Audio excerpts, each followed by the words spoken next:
Well, hello, hello, hello. What's happening, family? How are you doing?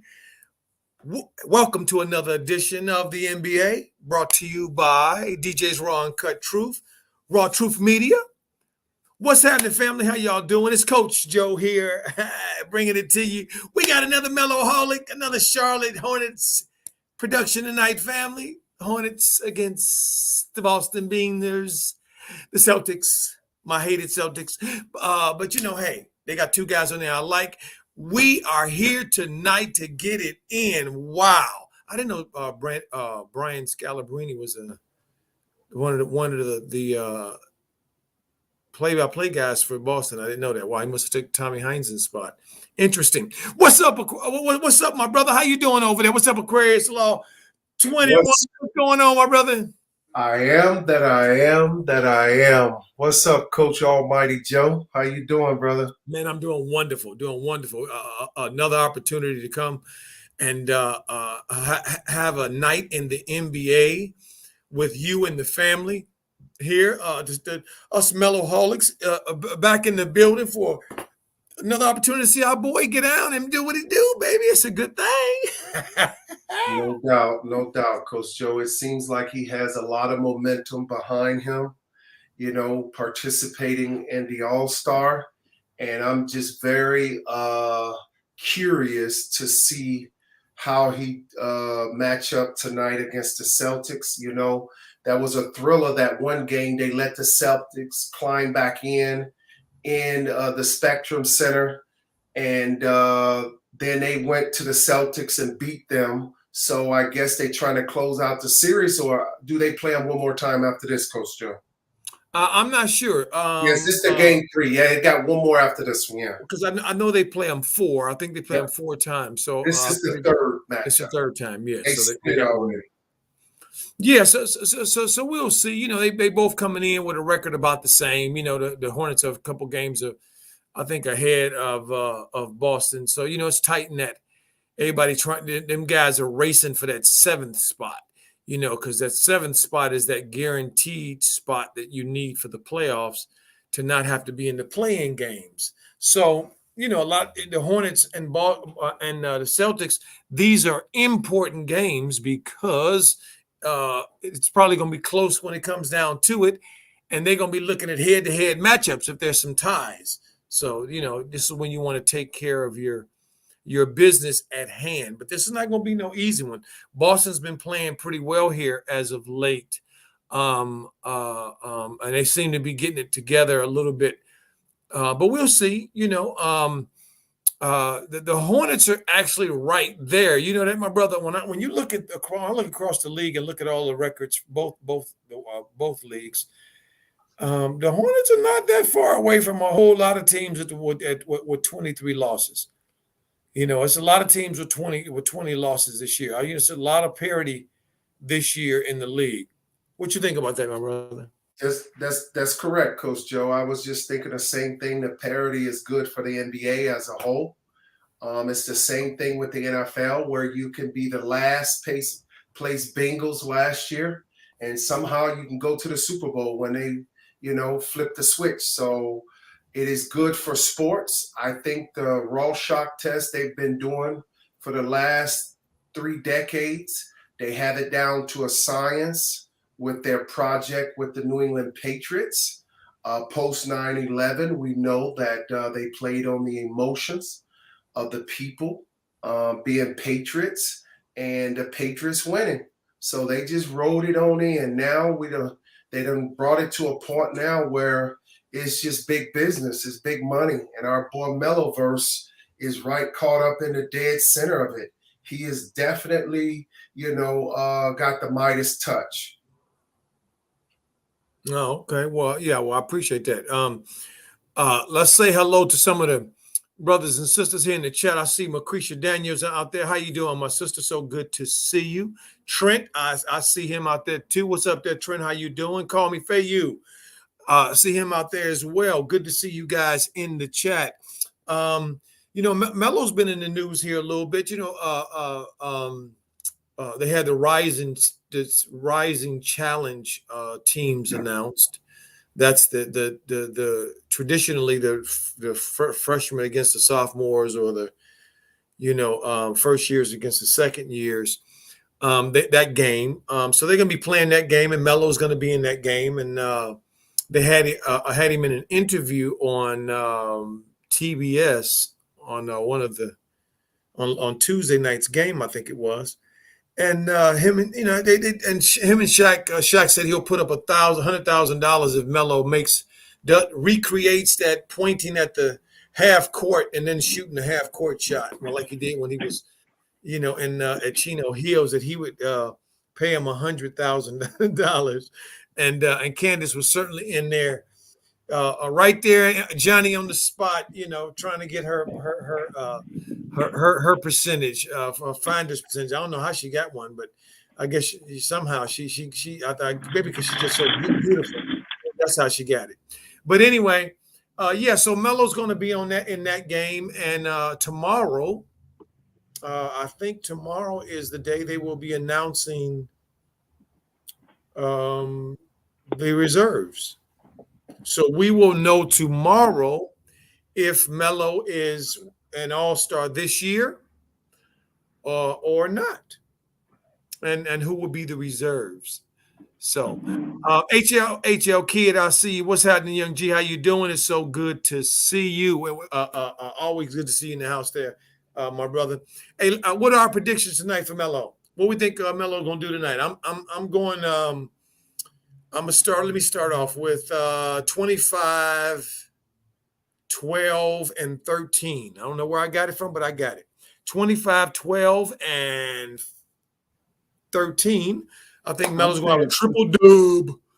I say 22, 9, and 7.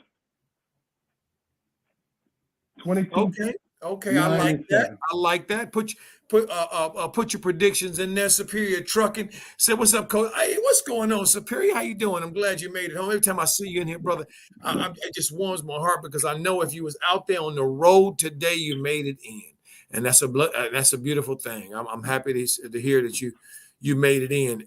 Call Me Faye, you said, he's talking to Macretia. Macretia says 24, 8, 12, and 8. 24, 12, and 8. Okay. Call Me Faye's got a 30 and 10 and 10 triple dub. All right. Call Me Faye, you said they got that triple, that 30, 10, and 10. I like that. Who else we got here? They just finished with the talking of the singing of the national anthem. So I guess we get ready to tip off. At halftime, family, as we usually take our jaunt around the league to see who's doing what, maybe peek in on a game here or there, I want to talk about Kyrie Irving and what Kyrie Irving is doing so far since they've allowed him to play away games. So I think he's played about 10 games. He's 10 games back. So I want to talk a little bit about that, because I think what he's doing is absolutely unheard of and unbelievable. So we're going to talk about that for sure. What you think about that, my brother? I think it's a great topic to recognize, something that the old media is not talking about, and that's Kyrie, who has been controversy with non-vaccination in a state that you can't even live there pretty much without getting a vaccination. Right. So it's killing the Nets. They have fallen back because of it. And instead of them getting rid of Kyrie and sending him somewhere and getting someone as of equal value, they decided that they're going to keep Kyrie and allow him to just play on the road. I don't see how that's going to help them if they're trying to get to an NBA final. I just don't believe in a young coach, Coach Nash would have the answers, because he needs to see what moving pieces work with what. Okay, I appreciate that. We're getting ready for the tip-off. Gordon Hayward is still out. Jaden McDaniel is out. Gordon Hayward was on health and safety protocols. Apparently, he's out of them, but they left him back at Boston because this is just a one trip over to Boston, and then they're back to Charlotte for a 4-game homestand. Tonight, PJ is getting the start. So we got PJ getting the start tonight. So we got Terry, Melo, PJ, Miles, and Plumsley. Boston wins the tip.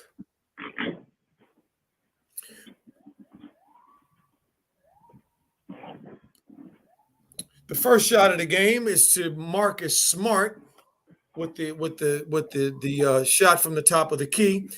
Clumsily brings the ball over the timeline. Man, this is just getting – you're going to start irritating me from the very beginning, huh? With Clumsily on the timeline. Go and just get your feet right, Clumsily, so that you can – when Melo throws you the ball, when he dribbles under like he just did, you be available so that you can catch it and finish. How about that there, buddy? Boston scores the first basket of Robert Williams – with the dunk.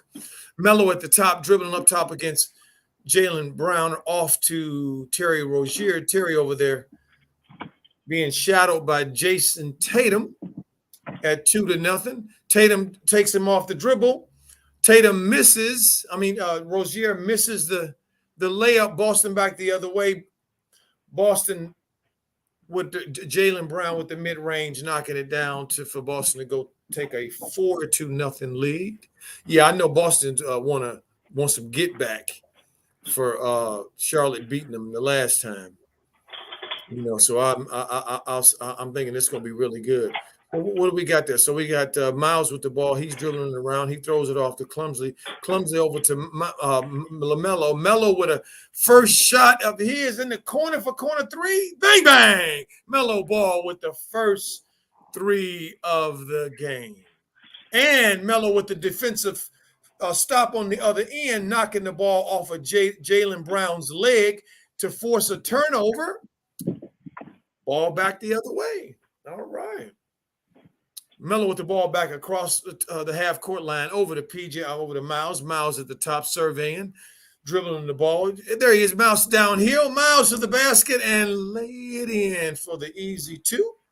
Right over Marcus Smart to extend the lead to 5-4. With 9:40 to go in the first quarter. Jayson Tatum dribbling around Clumsily, taking him down there, dribbling over the top of him and missing it. Melo with the ball back the other way. Melo is pushing it forward. Oh, Melo goes up and lays it in, and the iron is unkind. He might have got some contact there, but the referees didn't call it. So there we go. Melo back the other way. Let's see. Oh, Melo throwing it under to Terry Rozier. Terry puts it in for and it looked like he was fouled and 1. Terry gets the shot. Melo gets the assist. Charlotte goes up 7-4. I'll be glad when Melo get his man body, boy. It gets a little stronger. When we see that shot go down when he just dunks that thing. Like he did down the other side, trying to lay it up in traffic. It's hard when they don't call the fouls, when the contact's hitting your legs and all that. Terry down low to Clumsily. Clumsily had his hands ready. He catches it, puts it back in. Charlotte takes a 9-4 lead with 8:34 to go in the first. Oh, nice little give and go there for Robert Williams, ball from Marcus Smart. 9-6. Melo with the ball across the half court. Melo dribbling it under. Melo over to PJ. Back around to Terry. Oh, Terry loses the ball. Terry gets it back somehow. I don't even know what happened. Looked like he lost it and then got it back and then lost it. There he is again. Oh, Miles trying to do a fancy pass. See if he can give and go, and he didn't get too much giving. Not enough going. Jayson Tatum to the basket to cut the lead to 8-9. Melo with the ball across the timeline. Melo dribbling in a half slip screen. Goes to the basket. Oh, and Melo up and in. Dropping it down to extend the lead to 11-8. Jayson Tatum with the 3 in the corner.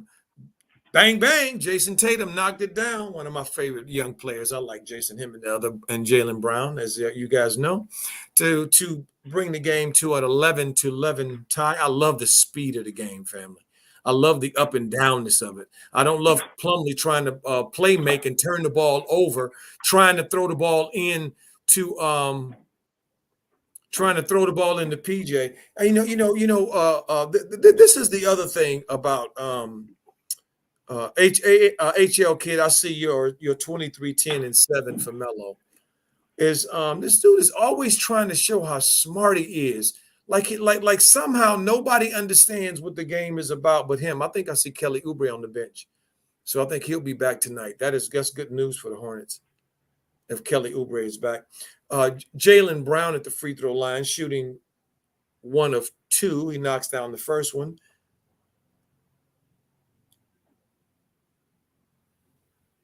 And the second one, off the rim. Makes 1 of 1. Boston takes a 12-11 lead. Lamelo across the half-court line. Oh, he streaks in under there. Throws it to Plumlee. Plumlee, I don't know what he's doing, but he's dribbling the ball back out instead of going to the basket with it. But clumsily I'm not sure what he's doing. How about just PJ with a corner 3? He missed the 3. Jayson Tatum back down on the other end. Jaylen Brown with the little pump fake. Oh, offensive rebound to the Celtics. There's what's his name? Williams, Robert Williams III, just jumping up over Clumsy like he's a JV and just tipping the ball out like it was nothing. That's what happens when you don't have an athletic center in an athletic league. Okay, a simple thing like a defensive rebound, which gave Boston another opportunity to score after you stopped them the first time. Those are when JB always talking about how great Plumlee is when he does, 1 or 2 things good. What you think, my brother? Yeah, the bottom line is the center play, the 5 position for the Hornets are not what's going to get them in the playoffs. I really feel if they don't make a move by this draft deadline or this trade deadline, I think the Hornets going to get pushed out. I just don't see them with Clumsley as someone that's going to give them what they need. So I just feel like he holds them back. They need an athletic big that can block, that is very active close to the basket. So that's my take on it. Well, I appreciate that. I mean, I feel the same way you do, my brother. Shout out to King C. He said, shout out to RawTruth Media. Blessings to the president, DJ, and coach, the only one, the one and only Aquarius 21. Salute. Salute to you, King C. Good to see you. Young G. Salute. We're at a timeout on my end. I'm glad to see Oubre back. I really am. I think that Oubre is another one that plays well with Melo.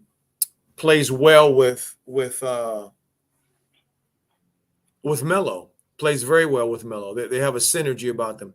What's up, Suave, the smooth goat? He says, Coach Joe, what's good? Aquarius, what's good? Big bro, bless up Lamelo, the purple goat, also known as the king of the 704, is going off tonight. Yes, indeed he is. What's up there, Suave, the smooth goat? How you doing, young G? What's up, nephew? What's up, Suave? What's up, brother? Yes, indeed. Look at nephew in the building over there, Aquarius, huh? Yeah, hey, mine just got back. They in the Boston over there in the timeout, boy. Woo wee. They they putting their heads together. I ain't seen so many people looking so interested in a long time. This look a little different than that Boston team that we saw the previous 2 times. See, I told you they look a lot different. Go ahead. It's big boys ball now. It's big boy ball. So they're trying to, like Atlanta Hawks, they're trying to win every game, and they're going to take their time strategizing. It's over. Playtime is over. The parents have arrived home, and now the team that's really going to, show that they worthy and they feel like, hey, we're just as good as anyone, you're going to see a lot of this type of strategy, Coach Joe. Melo with the ball in off to Rozier. Rozier with the runner. Oh, in and out. Iron unkind. Boston 14, Hornets 11 with 6:12 to go in the first quarter. Jayson Tatum, JT with the long three. Iron unkind. Plumsley bringing the ball back up the court, dribbling it like he's a point guard. Come on, Hornets. Man. Come on, Melo. Go get the ball from me. Yeah, it's dog ridiculous, man.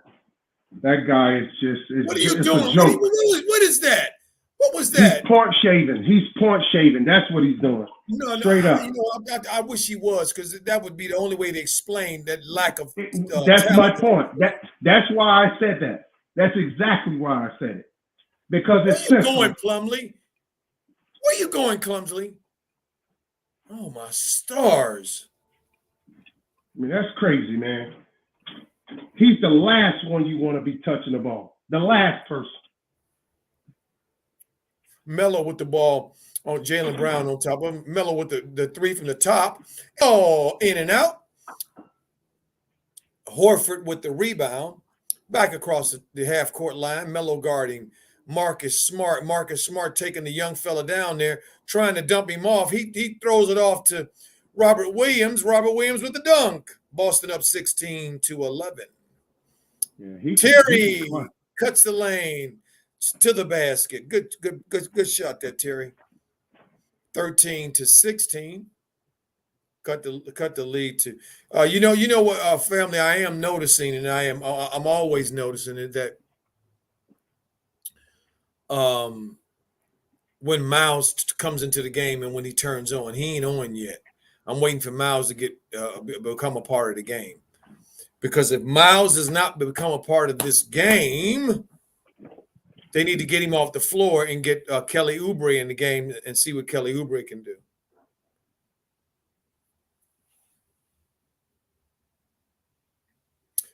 There we go, Miles. Thank you, Miles. Miles must have heard me. Miles with the up and under around Williams for the and one. Good job, Miles. The traditional and one. Good pass there, PJ.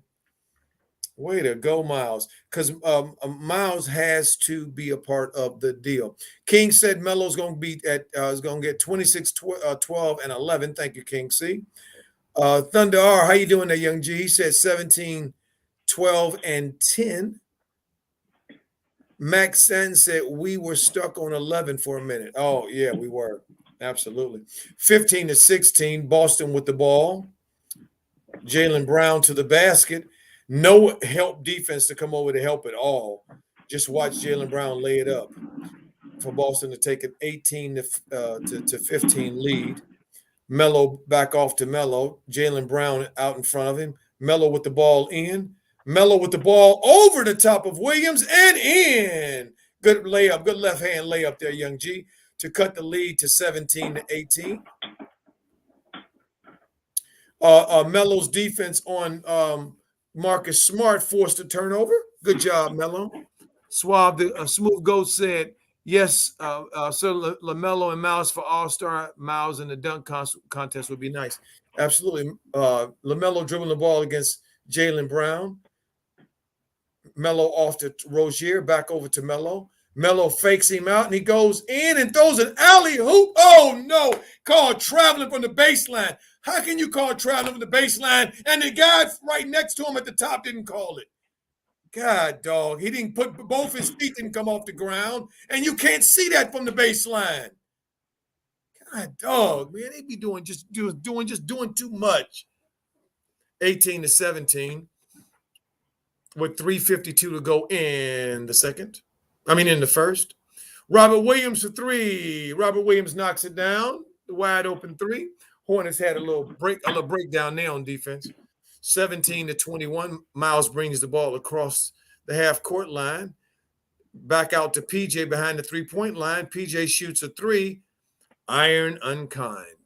21-17. Boston back the other way. Now Jaylen Brown going to try Melo. they taking turns to see which one I'm going to be successful. So far, they've had they 2 out of They 1 out of 3 right now. And there's Rozier trying to go 1 on 3 and ended up doing what was exactly probably going to happen, is get his shot blocked. Oh, Terry's been invited to a block party. Who invited him? The Boston Celtics?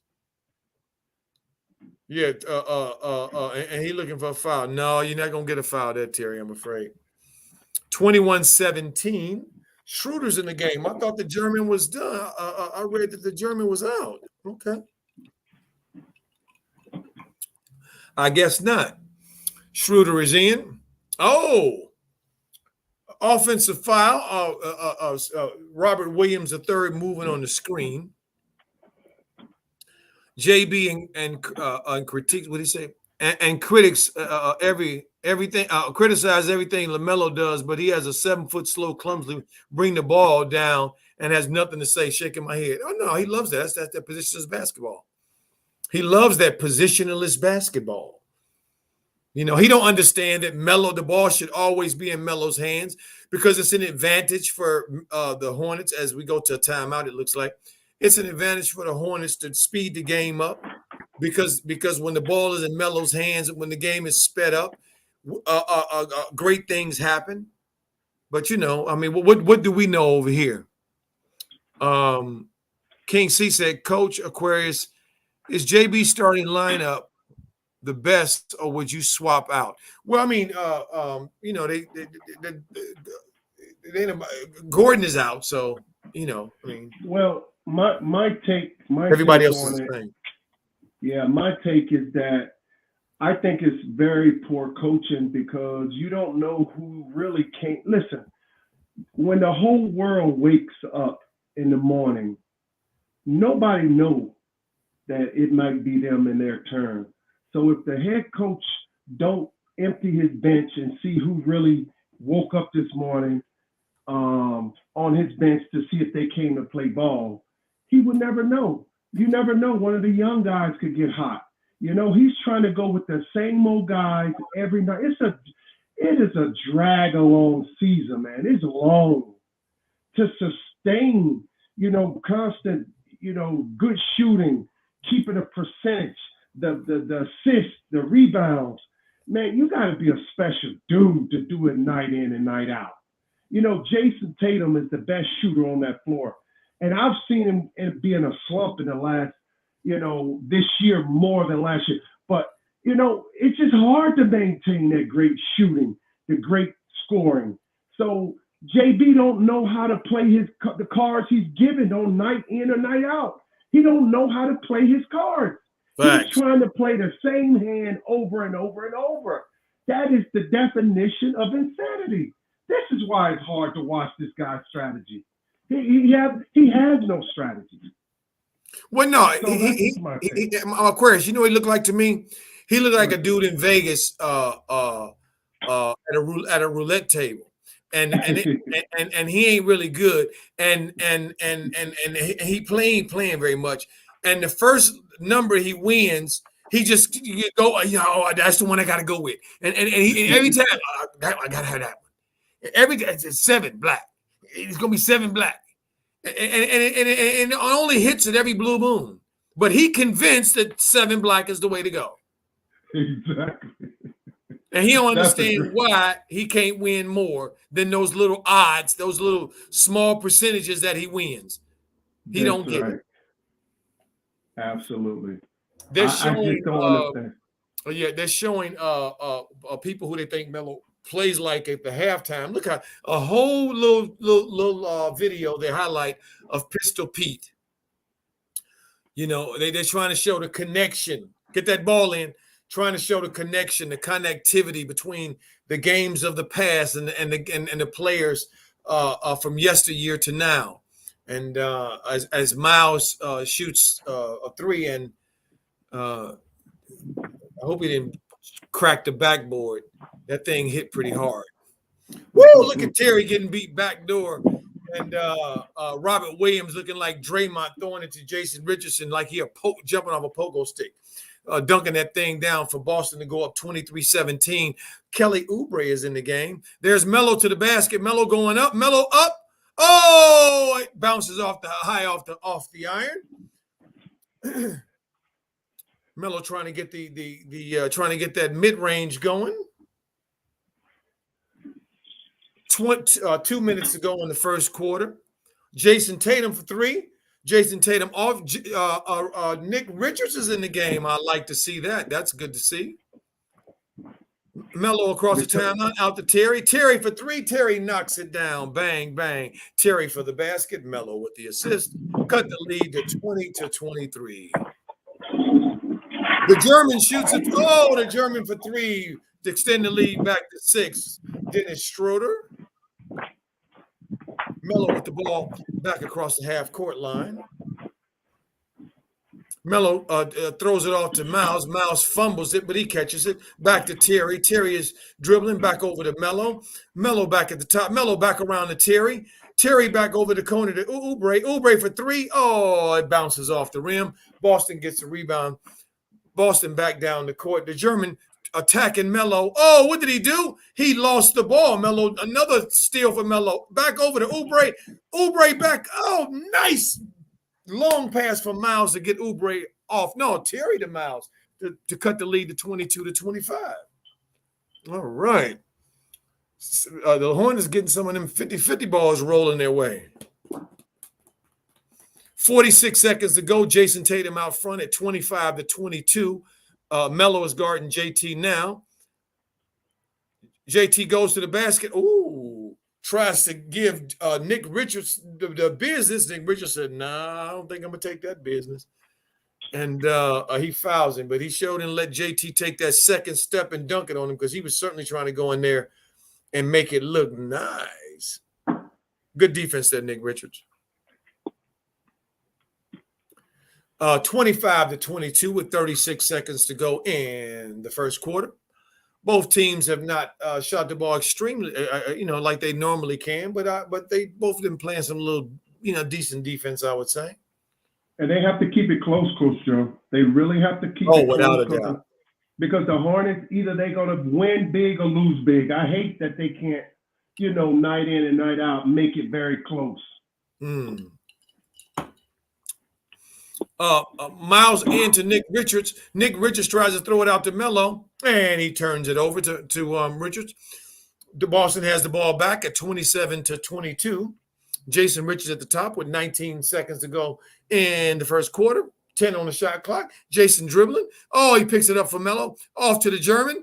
The German off to Horford. Horford hits it, misses. Boston gets the 50-50 ball. Horford back over again to the German. The German loses it. Oh, my stars. It's a comedy of errors, folks. Turnovers and this and that and this and that, and turns out to be a bunch of nothing. That's the end of the first quarter.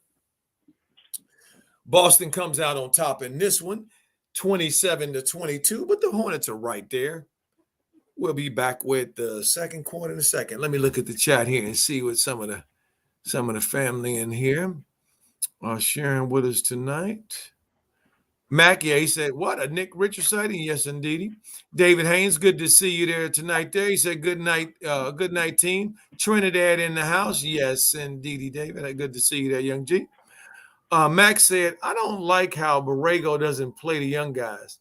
We're not a contender, so he might as well let them get some run/experience. Mac, I agree with you 5,000% on that. Couldn't agree with you more. Great common sense. Great common sense. I love it. And it's fact. Alan Turner is good to see you. Alan, ain't seen you in a while there. My brother, how you doing? He says, hey all, 2 a.m. Why is Blumley bringing the ball up? I hate Lamelo got to check them butterfingers. Yes, indeed. Up on the other side of the world. Good to see you there. David Haynes says, why does Clumsley always seem to be out of position when Melo is driving and dishing the assist? He has to catch and then try to create space to score. Most time he has to pass back out lame. No. It's because of his skill set. He can't do nothing with it. See, that's why this, JB keep trying to sell us every time a clumsy play. He comes to the presser and want to talk about clumsy half the time. Oh, Clay, he's great tonight. Shut up. His deficiencies. He started out deficient. So for him to get to great, he would have to do a whole lot of things like be undefeated. I mean, shoot perfect from the free throw line, finish at the basket, set hard screens and roll open like he want the ball. He'd have to do a whole lot of things, and he ain't doing none of those things. None of it. Max said the score doesn't look right with scores in the 20s in the first quarter. Xavier says, man, I try to be rude, but this Hornet team has some we ain't gonna use that word, but we say some punk centers, always kicking it out just to go up strong and slam it, bro. You just scared or what?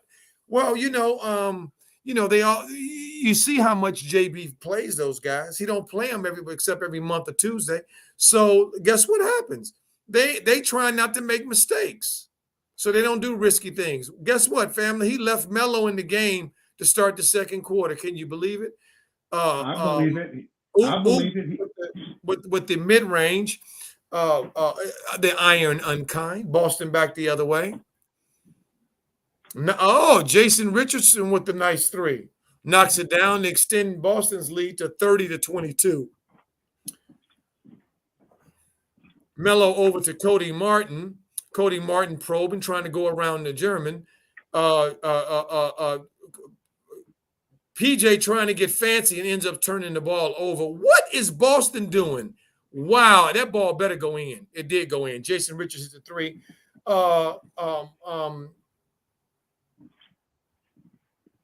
The Hornets look a little disheveled right now, like they don't kind of know where the ball should go. And I think Melo should take the ball in his hands and go do exactly what he did. Created some space and knocked it down to cut the lead to 24-33 with 10:52 to go. On a little runner. Nice job, Melo. Melo, you got to get some you got some steals, man. You got to hit some balls, get your hand in some passing lanes, and create some turnovers, man, because your team needs that. Jayson Tatum, I cannot believe, oh my stars, Jayson Richardson is going crazy. He done hit 3 threes in a row. See, that's what I'm talking about a broken clock, family, how it's right 2 times a day. See, if you don't guard people, man, this is what they'll do to you. As Melo goes in and knocks down another little runner. Melo trying to keep them in the game, family, at 26-33, but they ain't won't play no defense. Look at Jayson Richardson and Cody Martin running the Horford together. Hit the 3-point line. They so confused. Melo across the half-court line. Oh, he trying to dance on Jayson Tatum. Jayson Tatum said, I got you. Melo said, I got you back. And Melo takes it over him and gets the foul. Jayson Tatum slams the ball down like saying, how dare y'all give him that foul? So Melo is being very aggressive. And he's a little in fuego. And I like the way he fell that time, family, by falling on the small of your back at an angle and not always putting your hands down so you don't hurt your fingers and all that. Melo is at 11 points. He's 5 of 8 from the field, got 2 assists. First free throw was up and short. Looked short to me when he let it go. I'm sorry, Aquarius. Go ahead, my brother. That's thanks to JJ teaching him how to fall, man. JJ.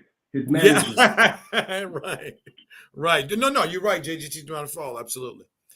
Melo missed the free throw. Why you missing free throws, boy? You better hit all net on this one. Thank you. Draws. Melo hits the second, misses the first one. It cuts the lead to 27-36 with 9:50 to go in the second quarter.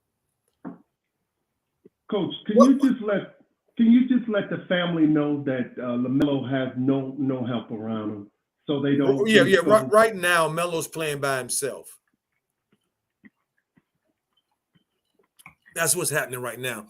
As Schroeder, the German, goes to the basket and shoots a wide open ole.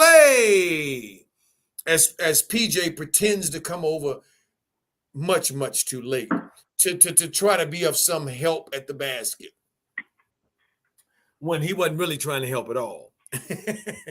he just wanted to pretend to make it look like he was trying to help. He wasn't trying to help.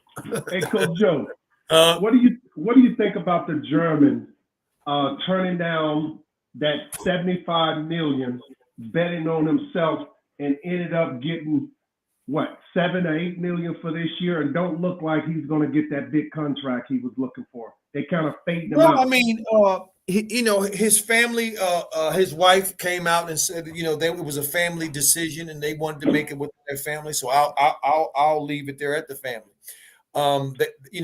Not everybody wants a lot of money. Some people don't want a lot of money, and who am I to say they don't want a lot of money if they don't want a lot of money? So I ain't going to comment on him and his wife and the monies. They happy with the $6 million he signed for this year, and I guess there it is. You know what I mean? I love it, Coach Jeff. I love Xavier it. says, man, Alan Turner said, I'm shocked. Macretia Daniel says, what's going on here now? We don't know. They don't know either. Starting to look like the Three Stooges. Well, I can tell you what's going on. Nobody's accepting the challenge along with Lamelo. And JB can't find it. See, all of his tinkering. Why is it book night out there? Why is it book night? Exactly. All of his tinkering then tinkered to Boston, going through the motions now, and now with a 12-point lead. Allen said Melo carrying them on his teammate. Yep, Shane. King says that Pete Maravich video comparison to Melo was straight fire, and they planned it on a Boston home game. I have never seen Hornets do anything like that for Melo. Facts. I agree with you. Allen says the German greedy trust he got a plan. Trent says, good evening, Coach Joe and Aquarius. Melo needs help. Hey, Trent, how you doing? Yeah, he does need some help tonight. He certainly needs some help tonight. And for some reason, his teammates are not answering the call. So JB does what's expected of him. He takes Melo out. Since nobody's gonna play with him, and Melo's the only one playing and being successful, I'll take the successful one out and leave the rest of them in there. There's JB right there, a nutshell right there for you, family. As they inbound the ball, Charlotte, with Terry, Cody, Plumsley, PJ, and Oubre in the game. Terry with the ball around the corner. You want to share anything, my brother, that you see or you've seen? Coach Joe, I can't find my remote. I've been looking for it, so I've just been following you, my brother. Keep it going. Okay. Family.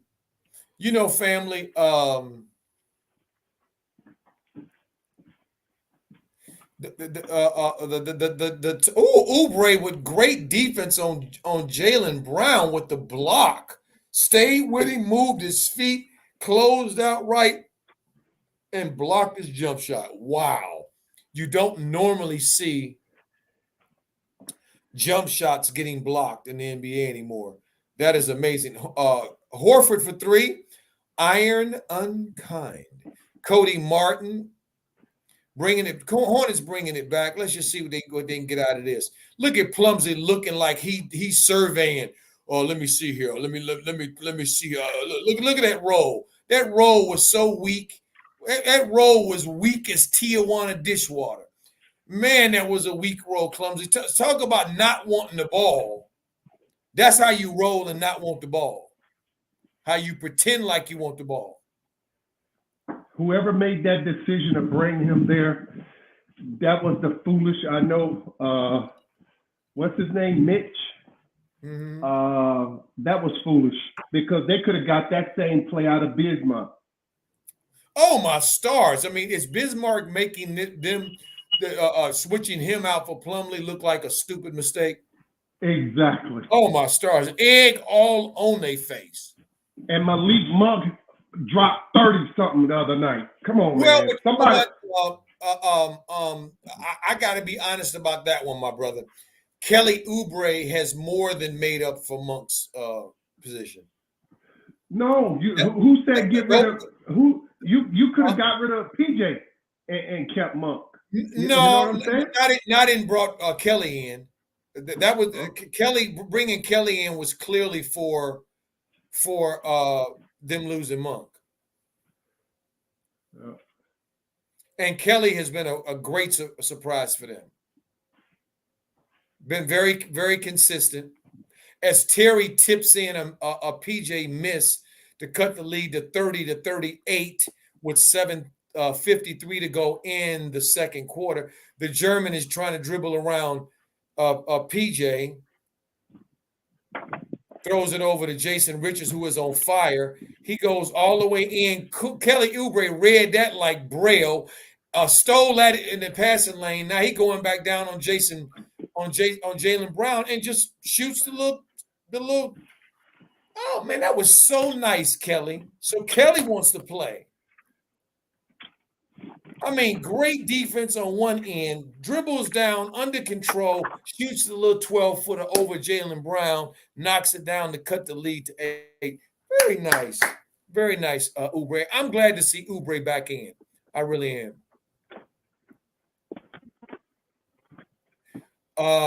Suave the Goat said, "Oh, get rid of Terry and kept Monk." Well, see the problem, family, is that I understand why they re-signed Terry. I get it. A number of reasons.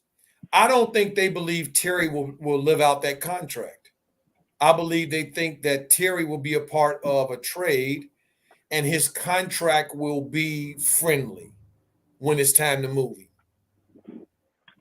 I really think that's what part of the thinking went with that. And he might be a part of a deal because Book Knight's been playing so well. He might be a part of a deal here, but at the trade deadline, family, you never know. See, because clearly they need center help, and clearly Indiana don't need both Sabonis and Turner. It's a bit of overkill. It's a bit of redundancy, and I think they realize that. They realize they can't continue like that as well. Whatchamacallit is on the move down there, down with Detroit. The kid that went to the Olympics, Grant. He's on the move. See, I think is on the block. So I would love to see him down here. They could have a legitimate power forward who can score, consistently in Grant. So,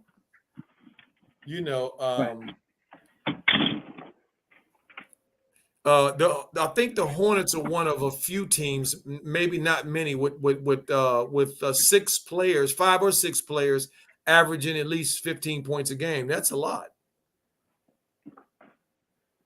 That's a lot. And that speaks to why JB won't do anything different, family. That's what they want. That ain't gonna win you a championship, but it'll make you look good on paper. Coach Joe, I'm gonna add to that. They don't make the playoffs if he keeps this up. Just remember I said that. They don't make it. Right. I've seen this team long enough, and they're at best 7th seed at best. 7th seed? At best. Wow, that's a dream for them. They would love to be the 7th seed. Yeah, but at worst, they could be 10 and possibly 11. So they tinkering within 2 or 3 slots there. Anywhere it's like Russian roulette. This coach really he has no good effects of all the bad calls he have made over being the Hornets head coach. I don't see any success with this coach. Family, it's the truth. Look, family, don't listen to what I'm saying. Look at how they disappoint you. Some nights they'll play good, some nights they'll play bad. Some nights they should beat this team, some nights they lose to that team. It's no consistency. It's no consistency, family. And I'm so sick of it, and they ain't going to take my energy. I promise you, this coach will not. He is the Phil Collins when you talk about the 6-time world championship Phil Jackson. He's the Phil Collins Oh, well, no, was it Phil Collins or Nick Collins? Phil Jackson. No, I know. Oh, you it's talking about Phil the musician Phil Collins? No. Oh, you The talking about coach- Phil Jackson, the coach? No, listen. I know Phil Jackson won the sixth championship for Michael, but Michael had another coach called Collins. I don't remember his first name. Doug. Doug Collins. There you go. Right. So Doug Collins. This is Borrego, family. You're looking at Doug Collins. Mm-hmm. That's Doug Collins right there. Mm-hmm. How is Cookbook not in the game? You tell me. I want to know. Well, why isn't Cookbook in the game? I don't know, but the score right now is 37-39. The Hornets have cut the lead. It's 6:18 to go in the second. With Smart going to the line on a really stupid foul by Plumsley. He didn't have to really foul him, but he did. Terry bringing the ball across the half court line over here. Terry with the little pull up. So Terry has joined the party for, I think it's about his third basket as well. And Oubre just did something. What did Oubre just do? He made it do what it do, baby. I don't know. Jaylen Brown is on the ground. And this is the weirdest kind of basketball that I've ever seen, family. I just got to tell you guys that. I've never seen where a defender can get hit with a elbow or forearm because he's playing basketball. And when you up into players, that's what happens. It's a physical game. As Oubre knocks down one of two to tie the game at 40-40. I love it when he's playing like that. So we got Terry has joined the game. Oubre's joined the game officially, along with Lamelo. So we got some. So if we can get them combinations, get Melo back on the floor, we might be cooking with some grease at 41-40. I love it when Oubre is making it. It keeps them very close. When he gets hot, man, he really helps the team out, keeping them close. Because ain't nothing like that tray ball, baby. And once he get going with that tray ball, man, you only need 5 tray balls to cut a lead, 5 in a row. And Oubre, or Umbre, his name is Umbre. Ole, ole, ole. But anyway, who is this? Hey, fellas, how you guys feel on the Brian Flores situation? Joey, Joey, stick in there. We're going to talk about it at halftime, okay? We're going to tell you how I really feel. Coach Joe has a ball of fire on that, okay? And I'm just going to sit back and let him cook a barbecue. Ain't that right, Coach Joe? Triple OG. Yeah, we're going to address the Kyrie situation and the Brian Flores situation as well in depth, family at halftime. So those who want to hear about that, I'm certainly want to hear y'all views as well. We're going to share ours as well. 41-44, Boston's taking the lead back with 4:27 to go. Go for it, my brother. Quickly, Joey. Hugh Jackson just came out today, said Cleveland had him do the same thing. So something about that, get it started in here. That's all I got to say. Thank you, Coach. So Boston is up 46-41 with 4:03 to go in the quarter. Oubre throwing it back out to Cody Martin with 5 seconds on the shot clock. PJ pulls up for 3 and knocks it down. PJ joining the party. That's, I think, PJ's second 3 of the half to cut the lead to 44-46 with 3:41 to go. Terry just gets a turnover, run down. There you go. He goes, oh, my stars.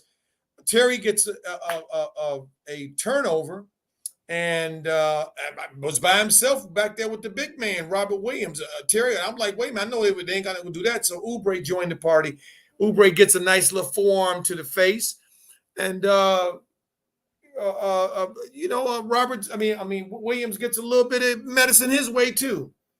Because that's basketball. It's a physical game, and them trying to take the physicalness out of it, I'm just not happy with that at all. As Oubre knocks down 1 of 2 to cut the lead to 45-46. They just on the Boston channel showing the Jayson Tatum dunking on Oubre. I mean, dunking on clumsily. I got to admit, I do kind of like that. You're wrong for that triple OG. Yeah, I got it. Oh, look at yeah, Oubre doing what I love him doing, blowing kisses to the fans as he hit baskets. Yeah, Oubre tied the game at 46-46, with 3:27 to go in the second. Oubre steals it from Jayson Tatum, and Jayson fouls him. Oubre has really officially joined the party. Now he's a two-way Oubre. Woo! Coach. It's not Oubre, coach. It's Oubre. All right. Well, yeah. Jayson Tatum just picked up his 3rd foul. Look at he over there petition. That ain't gonna happen. Oubre at the line. Blondie at the line to shoot the best of 2. DJ said, "Let's get them likes up, family. 50 likes, family." Oh, Oubre hitting draws. Woo-hoo! He didn't join the party. Socks, draws, and all. Baby. Socks, draws, and all. Socks, draws, and all. Yes, indeed. He got Jayson down there on his knee pleading. Please.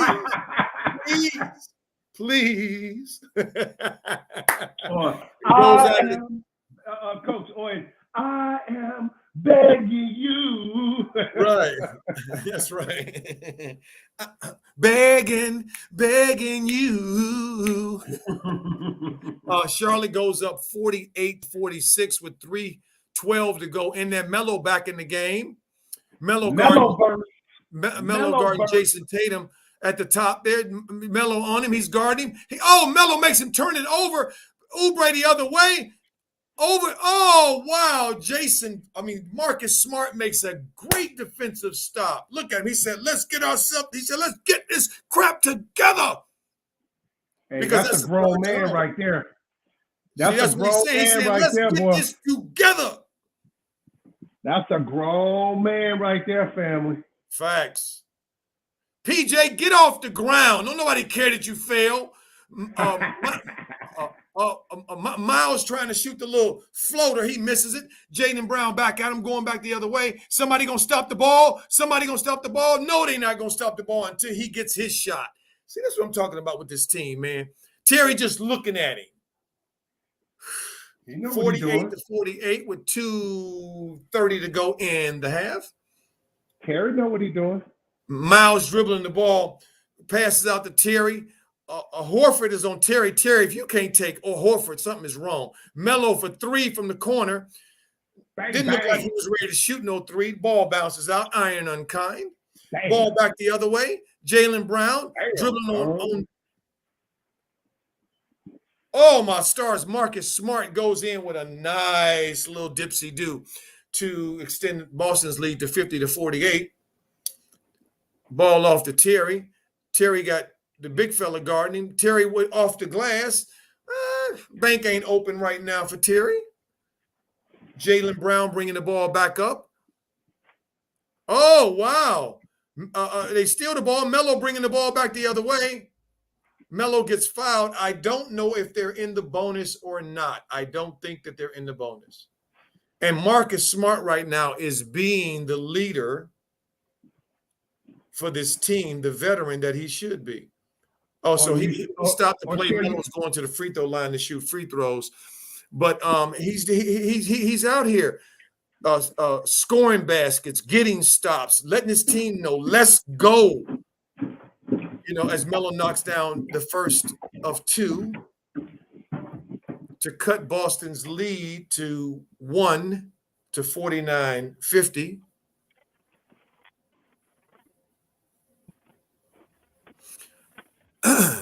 Melo's got 13 points, 2 assists, and 5 of 9 from the field.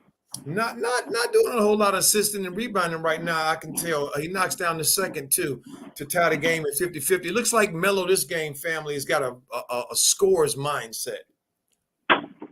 Seems like he knows his team needs him to score the ball tonight, so he gonna score the ball tonight. He ain't gonna concentrate on. Oh, Kelly Oubre would. Oh my stars! He took that money. He took that money. That was cookies. Yeah, Kelly. But you know what? Listen, Kelly, if they had given you that steal, that would have been like your second or third steal in a row, and then people in Boston would have probably rioted. So, dude, they're not gonna give you the 3 in a row now. Come on. Boston inbounds the ball. The German dribbles around Rozier, puts up with it. Miles gets the rebound. Miles dribbling the ball. Goes back to Lamelo. Oh, my stars. He called that a foul? I mean, he called that an offensive foul? Melo was already in the air, like he said. How is that an offensive foul? Melo's in the air. What is he supposed to do if he's in the air? You can't move underneath him if he's in the air. That's crazy, man. That is crazy. Some of the calls go against him. Wow. That's crazy. That's crazy. 50-50 with 1:02 to go in the half. The German goes around Rozier and drops in the floater to extend the lead to 52-50. Melo back across the half-point line. A little brush screen from Clumsley, but then he said he turns it down and then just shoots the floater to tie the game back at 52-52. Trent's a new member. Shout out to Trent, new member of the house. Shout out to Trent. Appreciate you, my brother. Appreciate you, young G. Oh, wow, the German is trying to deal on Lamelo. No, you must not deal on Lamelo. Oh, wow, a nice basket by Marcus Smart, grown man basket right there. Going around Lamelo and, oh, my stars, and he just fouls Melo Richardson, just a silly foul to send Melo back to the free throw line to shoot more, to shoot 2 free throws more. We like that. We want Richardson to continue to do silly stuff like that. Yes, indeed. Woo! Wait, look at Marcus Smart with the grown man move. Lamelo at the free throw line. Lamelo living at the free throw line this half, family, huh? Keeping the team in it, huh? Oh, knocks down the first one, straight draws. That's right. Suave, the smooth go says, why isn't Book not getting any playing time? Damn it, put Cookbook in. Put Cookbook in. Melo doing something with his hand. And what are you doing, Melo? Trying to pull something off, brother? What are you doing? Look like he's trying to put. What are you? Ooh, he's just got me with that hand. What are you doing? And see, look, he may miss the second there, fooling with that hand. What's going on with that hand, son? Melo misses 2. That's 2 free throws, Melo. But they get the rebound. Terry back at the top against the German, going in on the German. And he gets his shot blocked by Robert Williams. Jayson Brown going back the other way over to Richardson. Richardson drives in, and he drives it up. He misses it. Plumsley tries. Oh, my God. This dude had lost his mind. He tries to shoot the last shot, family. He can't even make free throws. But he's trying to shoot the – okay. He's shaving. That's half. Boston goes into the half up 1, 54-53. He's shaving. That damn Plumlee, man. He don't fit in there, man.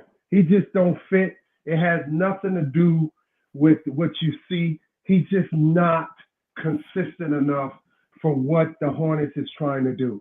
There are 2 people that does not fit: the coach and Plumlee. It just ain't gonna happen with those 2 guys. They just don't have that energy. The energy is off. And everything with sports is about synergy, energy, uniting, feeding one another. It's a balance. It's a common balance. I don't see balance with this team. Yeah, they'll win some games, but they're gonna lose the ones they're supposed to win. And when they get to the big dance, if they get there, they get swept. So I don't have no expectation, Coach Joe, for this team as long as they have that head coach. I can't get over the time. I think it was last year when Coach Joe said, "Hey, family, I'm so excited to have you. We're excited. We're Meloholics. Tell me what you think going to hold him back this year. Man, I damn near had a crash on I-20.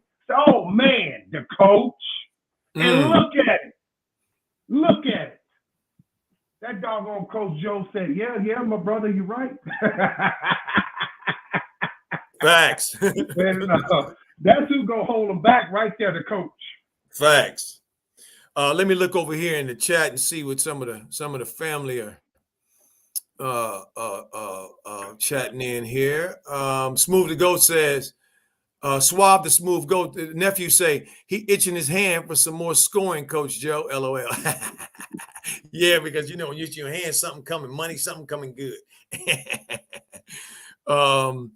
Private Hoard Collectibles eBay say Melo needs to terminate his medical marijuana card till he retires. All right. Hey, look at this. Who says that we don't allow people who are young comedians to come on and let their jokes be heard? There it is, one right there by Private Hoard. Appreciate you now.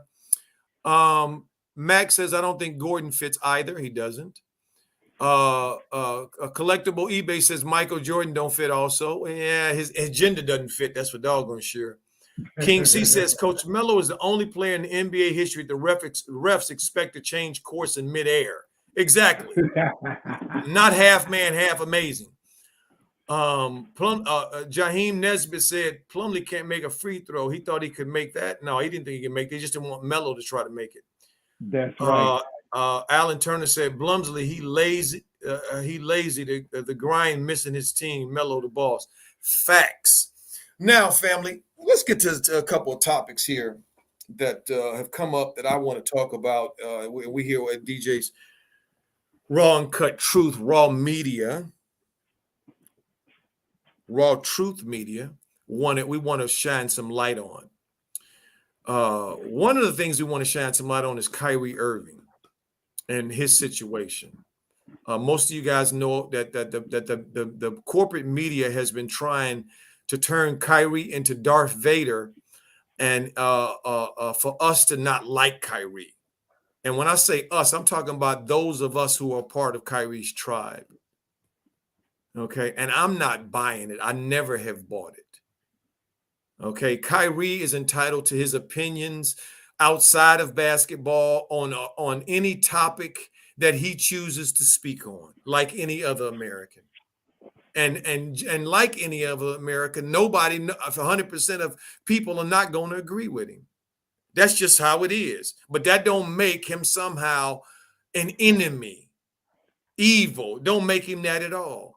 And then they tried to turn him into something with this pandemic. And the corporate media, with the help of their minions, to turn Kyrie into something other than an NBA player, something less than like he don't want to be with us. Then we don't need him at all. Wait a minute, what? What do you mean don't want to be with us? Wait a minute, who? Wait a minute, which one of y'all dudes are going to war with him on the floor? That is speaking this stuff. None of them that was speaking it was going on. So now, did Muhammad have to go to the mountain? Or did the mountain come to Muhammad? Where it looked like the mountain came to Kyrie, because he didn't change his stance, but somehow he's playing now. I remember when they said, well, he's not gonna play because he ain't part of us and he ain't a part of our gang and all, And then the COVID started hitting like it wasn't nothing, man. Woo-wee. Like it ain't nothing. And all kind of teams canceling games, doing all kind of stuff. Now it don't look so, Kyrie don't look so Darth Vaderish. Next thing you know, I guess we can play with him. I guess he's going to let him play away games. Okay, so after you didn't poison and to try to make us all think that something is wrong with Kyrie, now he can play. And upon closer review of the policy in New York, it's starting to look a little suspect on that end too. So, but now that he has had an opportunity to play, I think he's played 9-10 games now. And when has he played them? At the basic halfway point of the season. So all the other players have played preseason, and this was a regular year when it comes to that kind of part of the NBA season. It wasn't like the year before, the COVID year before, we missed all that. Nope, had training camp, preseason games, all of that stuff. Okay, and the beginning of the season. So all of the players that you see right now playing against Kyrie are in mid-season form, most of them. How is Kyrie doing against the NBA in these 9 games that he's playing? We're seeing that a lot of players had some problems coming into the season. James Harden is just starting to look like himself. Dame Dollar never really looked like himself. Curry down there struggling as well. Not a lot of people ain't looking like themselves. So what is Kyrie look like? I'm gonna tell you what he looks like right now. He averaging 24 points a game, almost 25. He's shooting 49% from the field. He's shooting about 33 or 34% from the three-point line, and he's shooting about 92% from the free throw line. He is almost where he traditionally is at, coming in at the halfway point against players who've been playing for half the year, and he putting up numbers on them. They can't do nothing with him. Wait a minute, they talk about Gordon is back in Charlotte. He needs to stay back there off of health and safety protocol so they can get his wind back. Well, who been keeping Kyrie's wind up? How did he get mid-season form wind with no games? Y'all told us they need games. Kyrie's showing us something else. Somebody lying. It sounds like to me somebody lying, and the people that's lying are the same people that's been trying to turn us against Kyrie. What Kyrie's doing right now is unbelievable and off the chain. No player has come at the halfway point of the season and almost at 50, 40, 90, which is rare in the NBA. 50% field goal, 40% three-point line, and over 90% from the free throw line. It's only 4 or 5 guys in the league every year to get a chance to do that are good enough to do that for the year. Kyrie's one of them. And he almost there already, averaging almost 25 points a game. And they ain't talking about it at all, like it's not phenomenal. It is phenomenal what Kyrie is doing. I watched him the other night. The only reason they lost to Phoenix the other night is because nobody else could rise on that Nets team to his level, including James Harden. He didn't have no KD with him. But if he had KD with him, I don't think that game would have went that way, because then he would have had somebody to play with him. So I just want to give a shout out to Kyrie and Kyrie's dad and his family for holding him, because clearly he got a support system. Clearly he got strong family that are helping deal with all of this politics and all of this nonsense that they've been throwing at our boy. And he's coming out on the other end of it right now. And what is he saying? Ain't nothing can stop me. I'm all the way up. Ain't nothing can stop me. I'm all the way up. And that's where he is. Anything you want to share about that, my brother? Well, you said enough.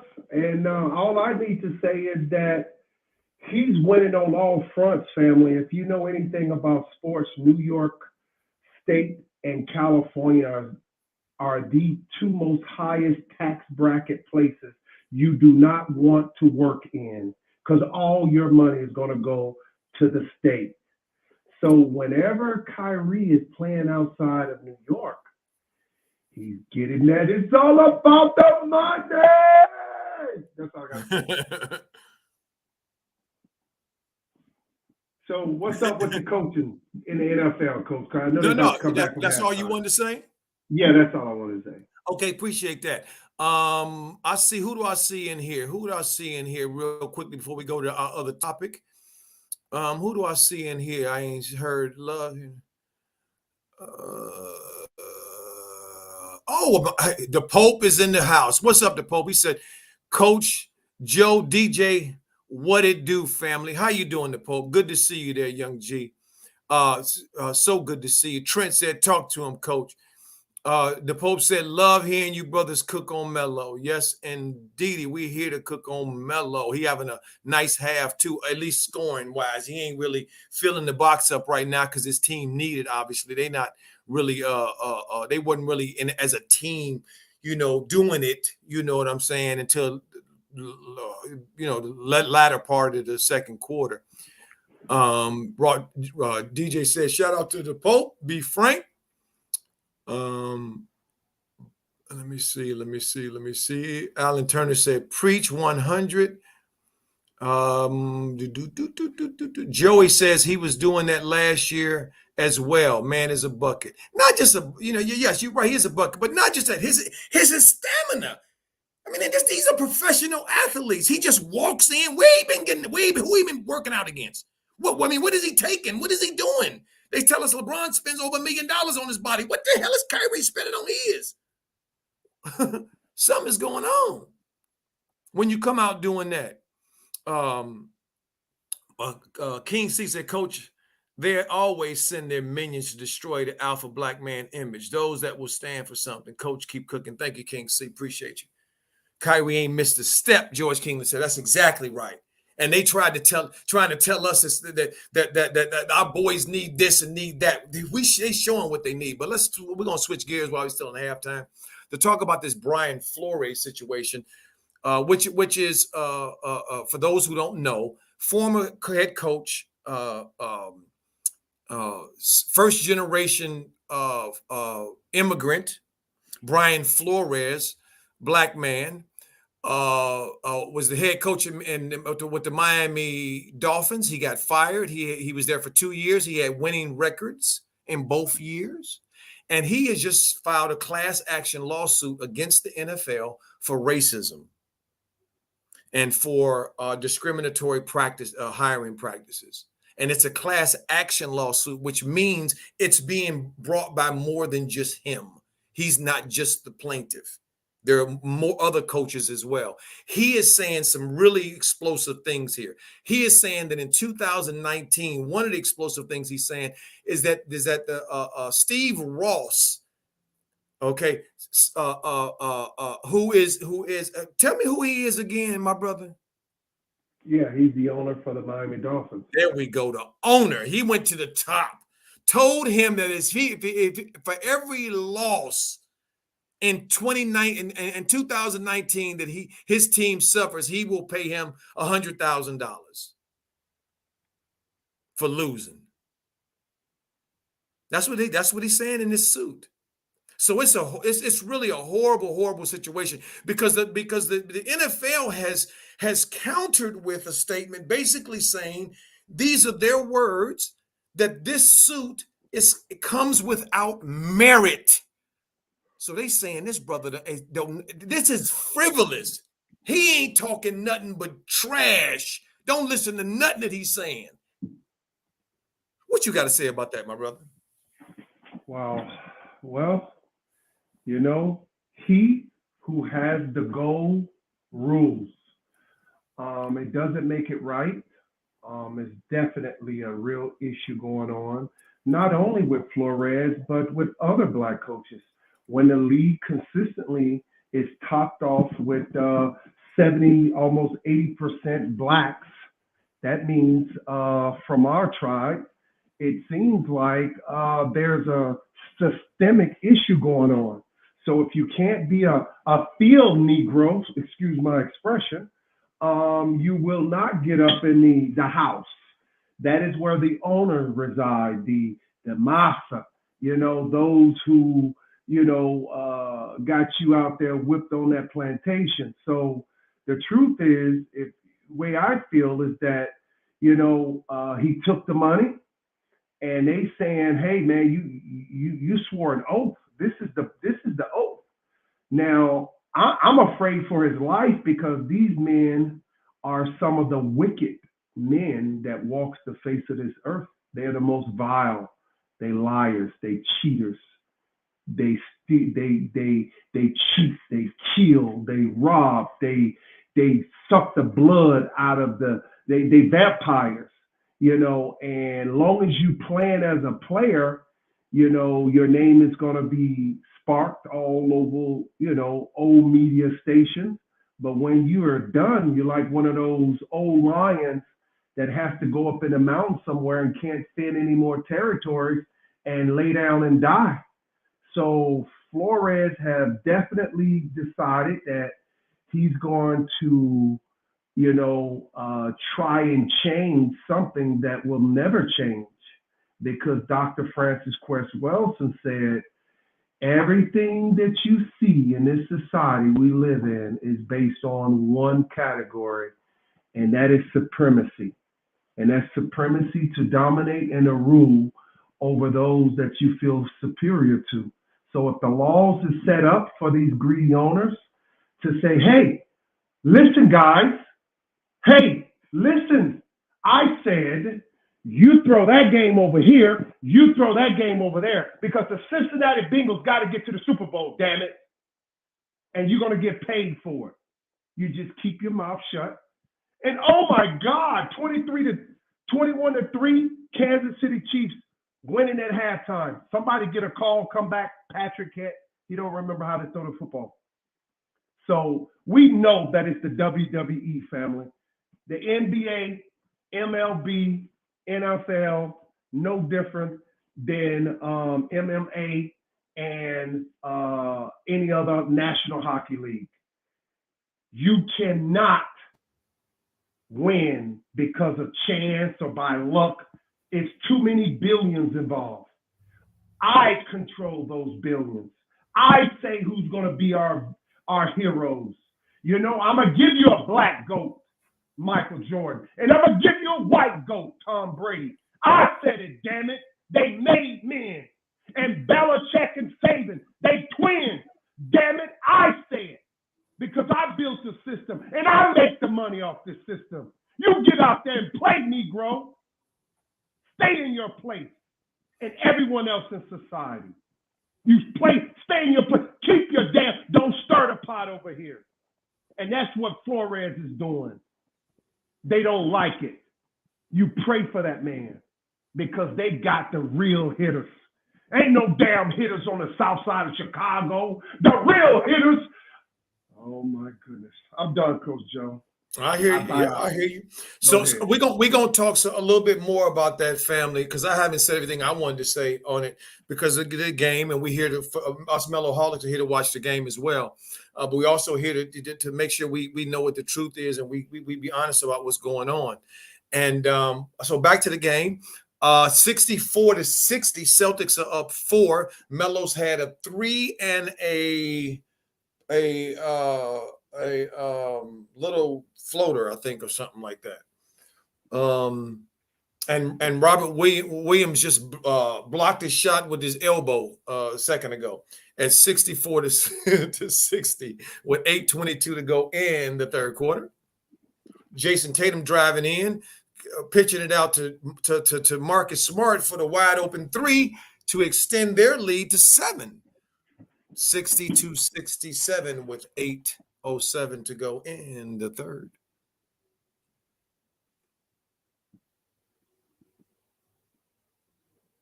Foul on Marcus Smart for bullying, trying to bully Lamelo around the court. And the referee, I guess he figured, well, I guess I will say something.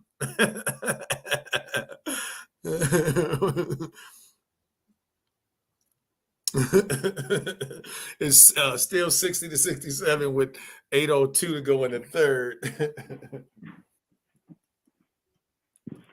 I must admit, boy, I see that Marcus has turned up his motor. I mean, if you can't look at him and him and see that you have to, if you play with this dude and you don't see that you have to bring a certain type of game, certain type of energy, then you just don't care. You just don't care, because this dude here is just giving it. I mean, he out here just giving it all, socks and draws and all, and he ain't as talented as them two other dudes on his team.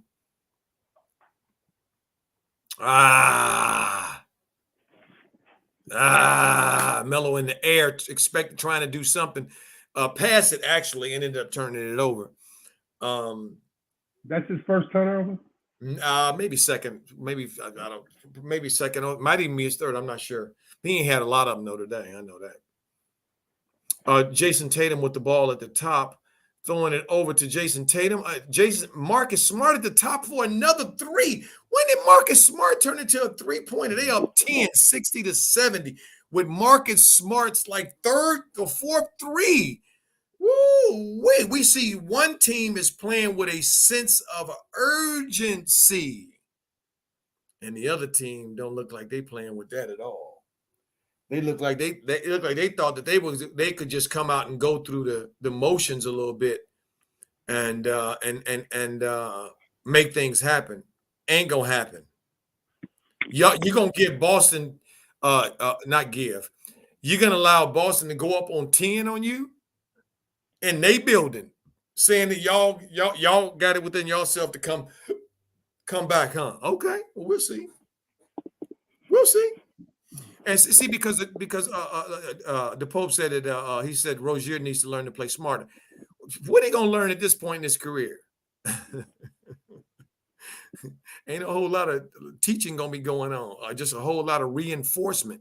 See, when you get to be at that stage in your career in the league, hopefully the growing part of your game has already happened. Now you into reaping the benefits of growing your game and all the work that you've put in. By the time you get to year 8, you're still around. You're still getting the bag. That's what that's supposed to look like. See, but it don't look like that.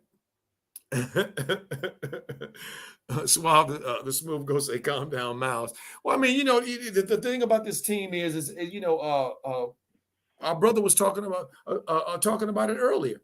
It's consistency that breeds a sense of success.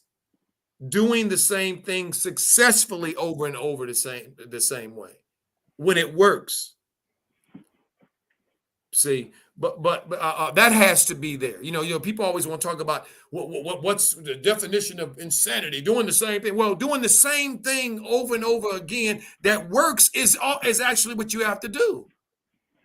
So it ain't the fact that you're doing the same thing over and over again. It's just that you're doing the wrong thing over and over again. It ain't working. Facts. But if you're doing something that's working, you'd be a fool to didn't stop doing it. Yep.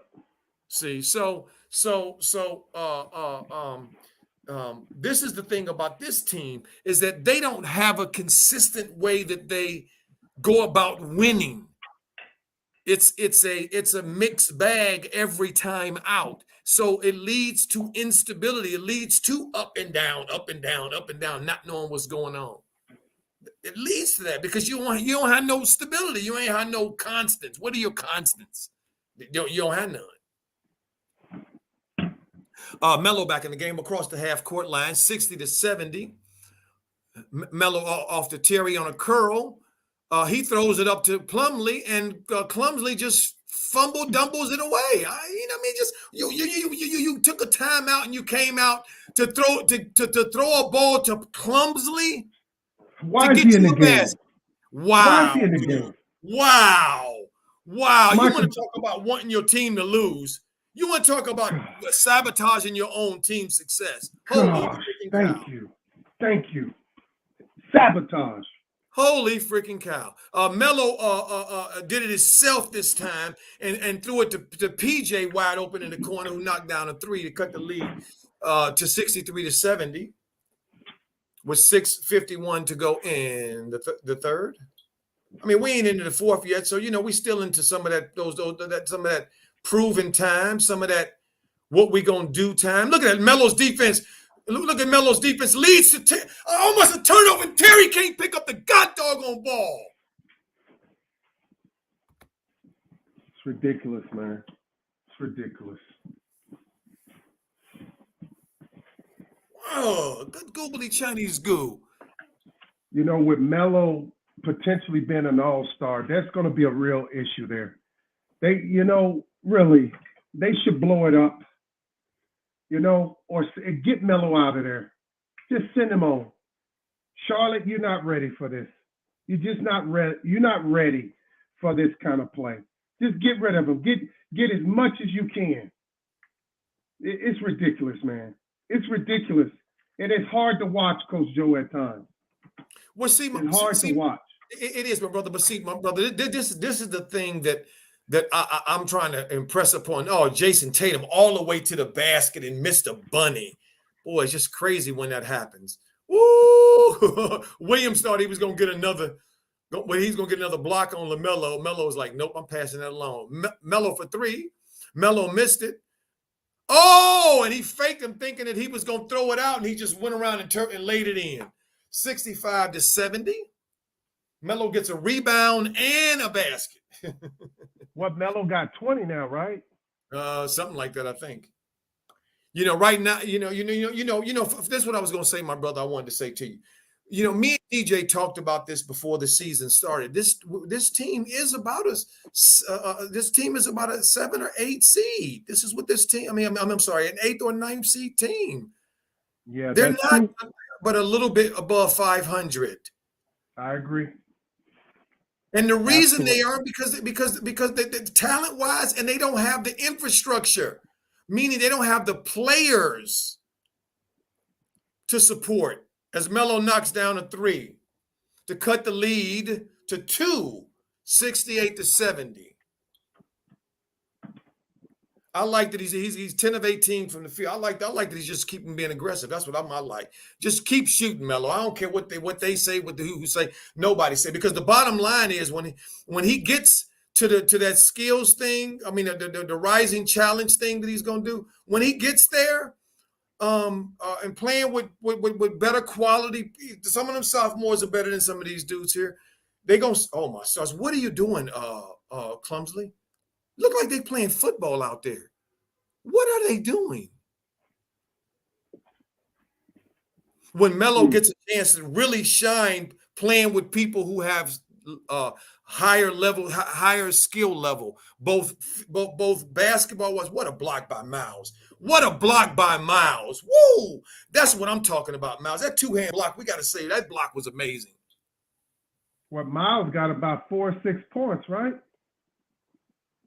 Yeah, Miles ain't got a whole lot. Melo with the ball at the top over to Miles because he's going to get Miles off. Miles deserved to get a shot there. Miles missed it, but there's PJ being alert, waking up. 2 people went to Miles. What did he do? Bam! Dunked it back in. They just threw Hornets on a 10-0 run. The game is tied at 70, family. Just like that. Just because like of Melo's energy. Because of his energy. And he's on, oh, my stars. Good. Now, who is that knocked that down? One of them Boston players. Richardson again with a 3. Richardson, boy, he waited for that to play the Hornets to have a great 3-point shooting game. He 4 for 5 from the field. Melo with another runner over Williams, cut the lead to 72-73 with 3:34 to go. I can't wait to watch this game later on tonight. Can't wait.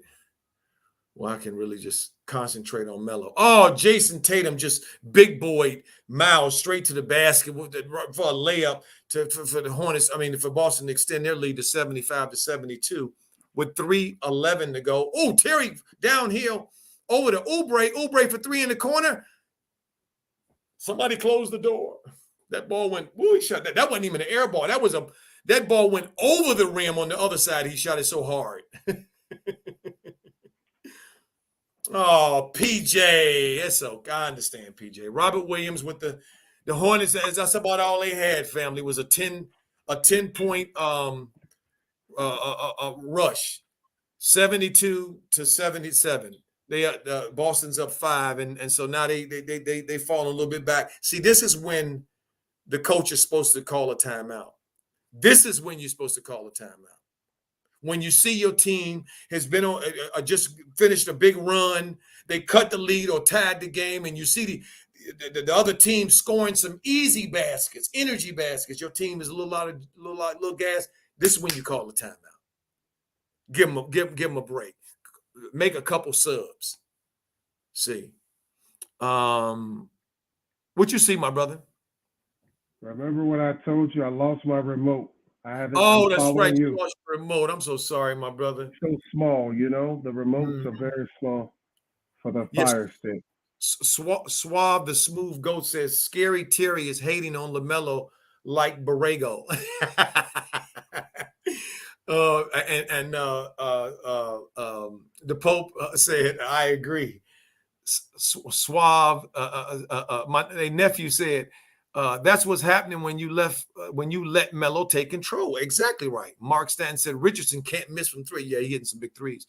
Trent says Melo's got 29 tonight. DJ said Terry Rozier is shooting the Hornets out of the game. He's cold tonight. Always the black hole. Always. You got our brother over there calling him the black hole. Mark Stanton said, Suave said, can I get a Lamelo? Yeah, baby. That's right. Our boy is cooking tonight.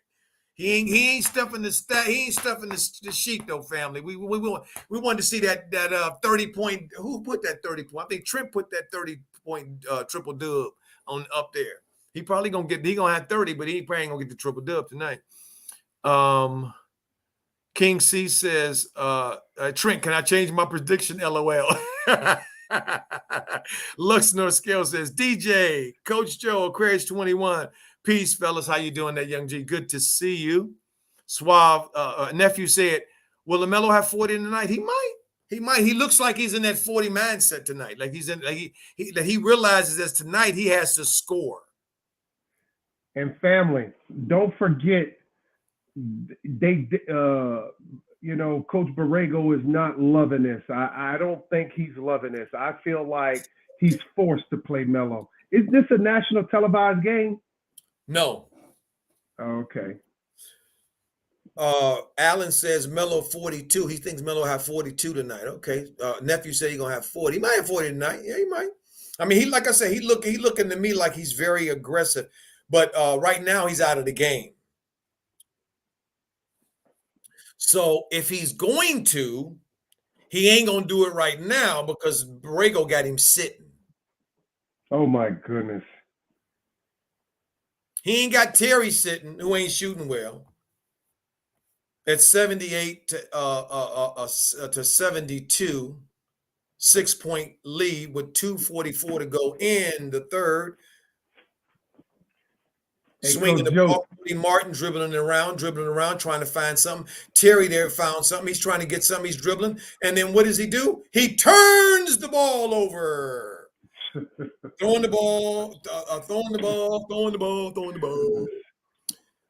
Lux says, question for the panel. Y'all notice how LaMelo's teammates know when he's hot hand, yet they not getting the ball? Yeah, we noticed some of that. Get the rebound. Uh-oh. Miles holding his face. What happened? You got slapped, Miles? Terry across to Miles. Miles got Brown on him, and he does a flip-de-doo to dip-de-doo, some kind of I don't know what kind of shot this was, but I guess he was just begging you. He's just begging for a foul because Jaylen Brown really didn't foul him right there at all. He really didn't. Call Me Fayu says, I think Melo going to start and finish the whole fourth quarter. This is his last break. I think you might be right. I think you might be right there. We'll see. King C says, I believe Jordan had a talk with Borrego after that blunder. Which blunder? I mean, he done so many blunders. Which particular blunder are we speaking on with JB? Because he's a blunderful fella. See.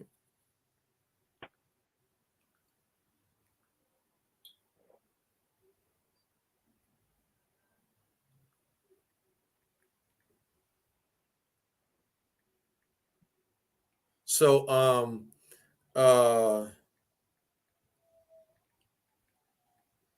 I'm just sending a text here to one of my little angels. Forgive me, family, for a second while I do that. Miles is going to the free throw line, at 72-78 with 2:08 to go in the third. We're going to have ourselves a spirited fourth quarter, it looks like, family.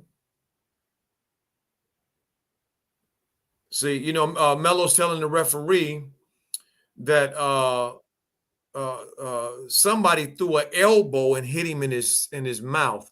Richardson comes in the game. He takes out PJ. Okay.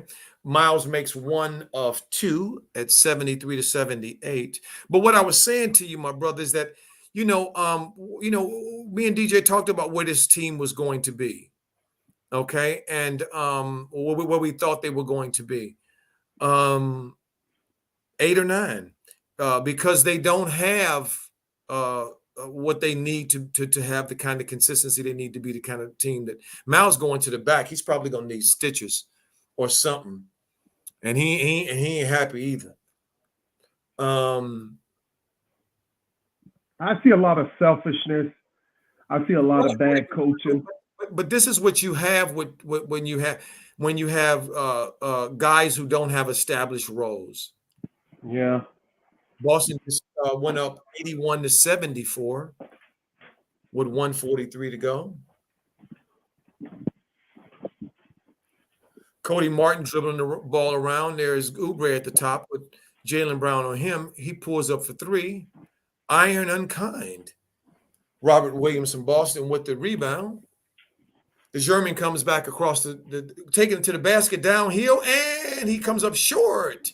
Terry got the ball going the other way, going downhill, dribbling it, goes up and drops it in. Nice basket, Terry, to cut the lead to 76-81. Jaylen Brown just dribbles seemed like the whole Hornet team down and just dropped them off underneath the basket and turned around and shot it in. Nick Richardson has joined the game. I don't know how he didn't block that. Cody Martin with the half hook, looking like 1950, to cut the lead to 78-83. Jaylen Brown throwing it into Williams. There's Richardson for 3. Richardson hit another 3. You got to be kidding me. How many threes, Hornets, does Richardson have to shoot wide open for one of y'all to realize that somebody needs to be in his face, needs to guard him? I mean, is anybody going to guard him? Almost every one of his threes he shot has been wide open. And Coach Joe, you know what's scary about this? Jayson Tatum is not having his historic games and they winning. Yep. This to me shows me just where the Hornets is going to go this year. Yep. So, if you see me back reserved now, it's because I've seen this movie before. I'm just going to sit back and watch it, but I ain't get my blood pressure up. Yeah, he said Mark Stanton said Miles is mad as heck. Yeah, well, yeah, you need to forget all that mad stuff. You need to start playing hard. And now it's a 12-point game.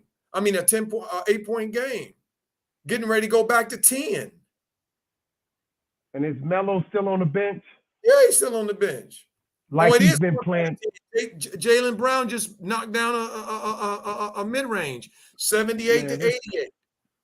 Okay, thank you so much, Brago, for extending the lead. But this is the reason why, family, why me and DJ have been saying here at DJ's Raw Uncut Truth, Raw Truth Media, that we know who's coaching this team, and the composite of the team. They're not there yet. See, they have enough veterans on this team here to me for them to not be this way, but they also have enough people on their team who are contributing on a daily basis who don't have contracts, who are in contract years. See, you would expect Terry and Gordon to be selfless type players. See, you would expect that for them to be selfless type players. Why? Because they've gotten their money. They know what kind of player they have. Their time in service, they retire everything. They don't have to fight to anymore to establish themselves. But these dudes are part of the problem. And then you factor in PJ, who don't have a long-term contract. Miles don't have one. Melo don't have one. Book Knight don't have one. Richardson don't have one. Cody don't have one. Oubre just signed, I think, a 2 or 3 year deal. I mean, so this is what this is. It's a train wreck to me from top to freaking bottom. Where if you go look at the rosters of the teams that are on top, Golden State, Phoenix, Milwaukee, even the Bulls, the Nets, go look at their contracts. Nets is the only one. James Harden his contract is up. Kyrie's contract is fine right now. So is Durant's.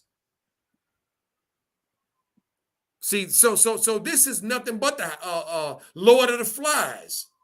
That's all this is. Luxor Scale says, "Why is Melo not in the game?" That's what I'm saying. I'm watching the game now, Coach. I'm back in. I found it. 2 years for 26, exactly. So they don't have no team that's in it to win it. They still got a whole bunch of the dudes that's in it to win it are old and selfish.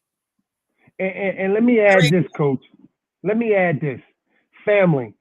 When you see Ja Morant, when you see Ice Trae Young, you see these young point guards, when they're on, they scoring high points, the coach leaves them in the whole half, a whole HALF.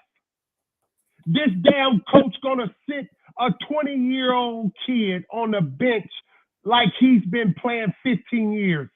Man, I'm so sick of this coach because he's just messing with our emotions. Yep. Imagine what he's doing to the players. How he's messing with theirs. Imagine having to play for this dude. And this is the cold piece. It's just so many young ones around there who are not really established. They don't even know. Again, it's a Lord of the Flies type of environment. Don't think it ain't. The German for mid-range. German misses it. Clumsily comes down with the rebound. This is the fourth quarter, family. This is it. This is the fourth quarter, family. We in the fourth quarter, family. Come on, Clumsily. Over to PJ. PJ, back over to Clumsily. Clumsily gets it knocked, smacked again. Turnover back. The Hornets, Boston on a 3-0 run.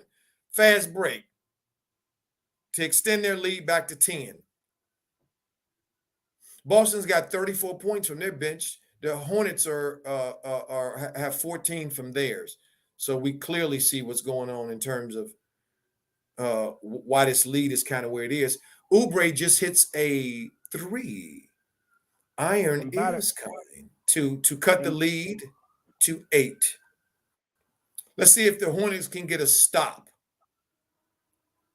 Let me see if they can get a stop. It's Jaylen Brown. Clumsily is on Jaylen Brown. That ain't no stop. That's a nightmare willing to happen. Throws it over to the German, swings it around to Robert Williams. Robert Williams shoots a brick that could build a cathedral. Melo goes in and gets fouled, taken to the basket. The German fouls him. So if Melo makes 2 free throws here, that cuts the lead to 5. They right where they need to be. 5-point lead with 10 minutes to go in the fourth. Look at Melo. Look at him. He down there. Yeah, that's right. Push it, boy. Push it. Melo has shot quite a few free throws today, family. I'm so happy to see that. I want him to get used to going to the free throw line. Oh, my stars, he missed the free throw. Another one. That's your 3rd miss today, boy. God dog a frog, Melo. Take your time and breathe and go through your routine and switch that thing through there and see it going through hitting draws. He knocks down the second one. God dog a frog. 84 to 96-point game. No, they can't guard Melo, Trent said. No, they can't guard it. Can't nobody really in this league guard Melo when he's determined and when he's got the green light. Give him the green light. When he gets the Richardson, if you make this 3, I quit. Oh my God, I quit. Richardson just made another 3 that goes 6 for 7, man. Now, this is not fair. This dude is not a 3-point shooter like this. 6 or 7 from the 3-point line. That's 18 points right there. Oh, That's the difference. look at Melo. Look at Melo feeding it down there, throwing Oubre. All you got to do is move. Imagine when Melo can play with some dudes that understand space. Understand that if I move to open space, Melo will throw me the ball and I will get open looks all day long, just like he just did right now. If I just cut and move.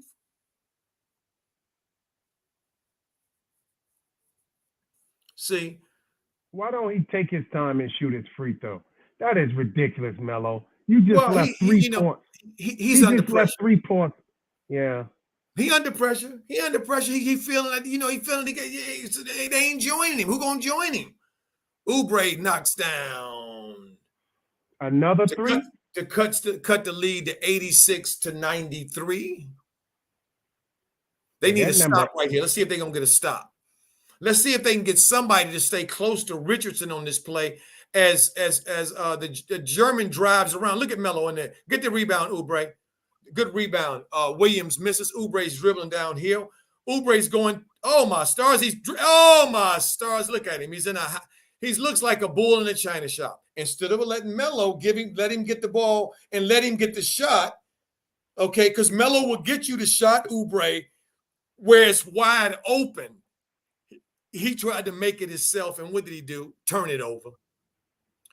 86-93 with 8:54 to go in the fourth. Jayson Tatum around over to the German. The German in the corner.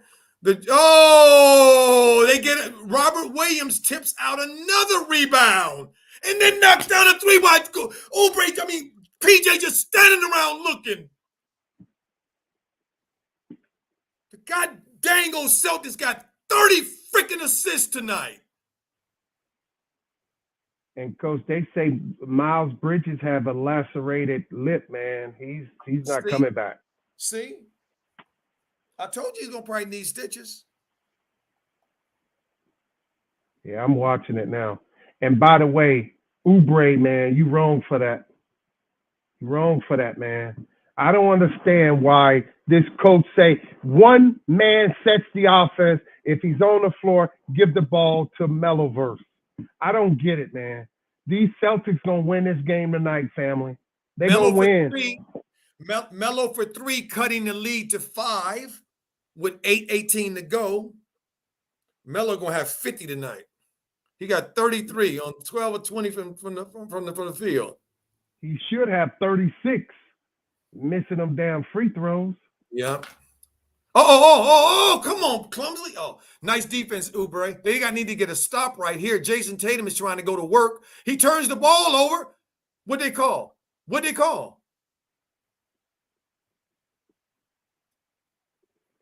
Hey, family, I want to point out something that you notice when Melo throws the ball to Oubre, he never drops the ball. Why is it that Plumlee, PJ, they always dropping the ball and they can't hold the ball?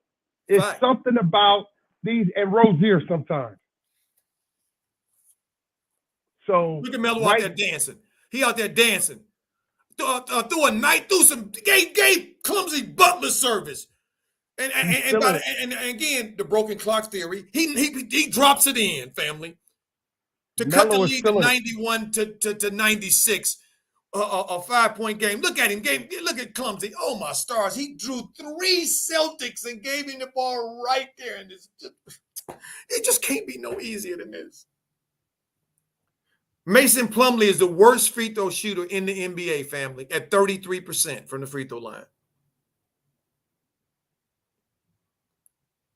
King C, you can change whatever you want. You can change your prediction to 40, 11, and 10. Absolutely. Here go Plumlee. Oh, that thing just barely hit iron at 91 to 96. 5-point game with 7:33 to go in the fourth quarter. The Hornets have shot 22 free throws tonight. 22 free throws tonight, family. Wow. And losing. Melo for a jumper. Oh, in and out. Oh, it hit the iron and came out. Wow, I like that. Let Melo be aggressive. I don't care nothing about no nonsense. Be aggressive. Oh, he's on Jaylen Brown down there. Jaylen Brown trying. Oh, Melo stole it from him. Melo took the ball from him. They going the other way. Clumsy passed the ball. Kelly Oubre for three. Oh, the iron is unkind. It's still 91-96. Just a 5-point game. It's not, it's with 6 minutes and 53 seconds, we go into a timeout, family. Let's check the chat. Alan Turner said, that's how we play overseas. If you don't move, you won't touch the ball. Plus, we playing like MJ and Kobe era, no softballing around me. Okay. Now, thank you for that, Alan. Let me see who else we got here. PJ is stealing Nick Richards' minutes, Lux North says. Lux North Scale says, Book Night looks so despondent, so disconnected, so annoyed on the bench. He know he can help, yet JB has no trust in him. I thought coaches were supposed to be leaders amongst men and instill confidence. Those are leaders, Lux North Scale. Not everybody sitting on those benches are leaders. And that's part of what Brian Flores was speaking about. See, the difference in the game is the threes by Richardson. Absolutely, that's the difference. That's the difference in the game. And that's bad coaching. That's right. That's and the game. That's right. And the Hornets are not hitting their threes at the level that they normally do. See, they're not doing that either. Yeah, it's like 41% compared to 57% for Boston. They 57% shooting the ball tonight, and the Hornets 41%. See, and without Melo verse, it'd be, man, they'd get blown out if it wasn't for Melo verse. Mm-hmm. Well, no, they could have put Ish Smith in there, and Ish would have carried him. He probably you got jokes. Well, yeah, didn't JB tell us that? He told us that Ish is the secret ingredient. Man, JB, man, he's been given a memo. Leave Melo in the game. I guarantee you Michael Jordan has given him that memo. I don't care what nobody say. I promise you. I've never seen Melo had this kind of freedom to shoot. He looks comfortable. Yep. Now, family, tonight is the real Melo. Listen, he's only like 61% tonight. Wait till he get up. When he gets in the 80s, I'm going to let you know. Right now, he don't care if he hit, misses, and he's playing free. You could tell that Borrego got the memo from Michael Jordan. I'm sorry. That's what it is. But you know what, though, my brother? We've seen this out of Borrego before. That's why I'm not biting too much, because we've seen this out of Borrego. When they play good teams and they need wins, he usually does play Melo a lot.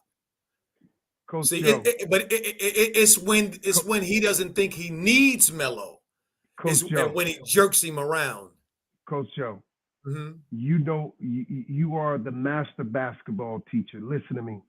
Mm-hmm. If Melo Holick is an all-star, Borrego already knows it. He can't hold him back no more. So you can get out of that. Melo is now free. He's officially free, Coach Joe. He's officially free. Like I say, I hear you, and we marking it down. Aquarius Law 21 said Melo is free. He's officially free, family. February Start 2nd. Celebrating. That's right. Celebrate, family. Boston and Charlotte. Meloverse is officially free, family. You're going to know it tomorrow. And then it's going to make sense to you. These coaches know a week in advance who's the all-star. Trust me when I tell you. They got to play this kid. Mm-hmm. Well, I mean, if there was anybody evaluating his game as Jayson Tatum goes to the line to shoot 2, who's 5 for 14 from the field, to extend Boston's lead to 6 at 91-97.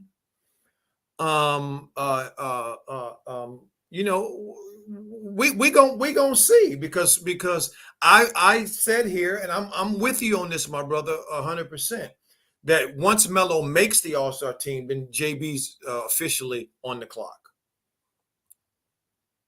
Facts. What you got over there? What's the score? I'm at 632, Coach.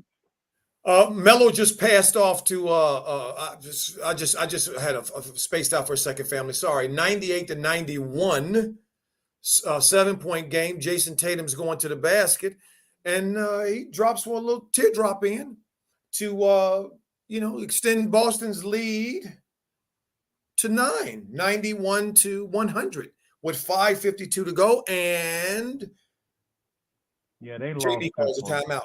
I mean, how you see because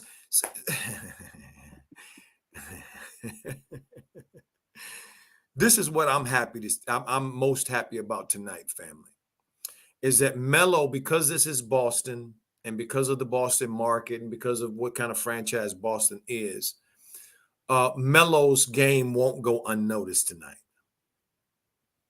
Where a lot of times it would when you lose.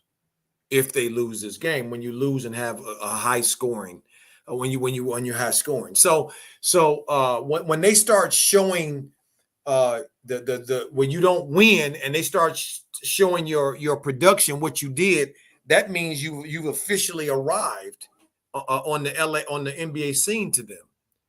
That you're someone that they have to pay attention to on a nightly basis. That you have a fan base that is looking to hear from you on a nightly basis.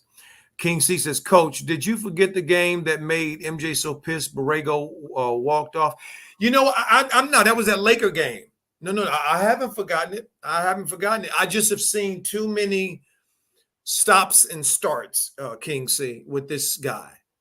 You know what I mean? To looking too much like a broken record. I'm sorry, a broken clock. Looking too much like a broken clock. Sometimes looking like, because remember, a broken clock is right 2 times of the day.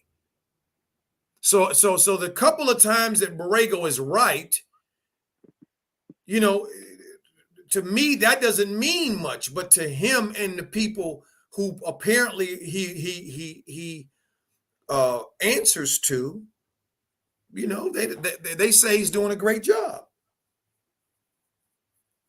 That's what they're saying. They're saying he's doing a great job. So, losing to the Clippers and now, not managing this game better. But Melo's gonna have probably the most minutes played. Melo's played a lot this game. Trent, you got any idea how many minutes so far Melo has played? He's definitely over 30.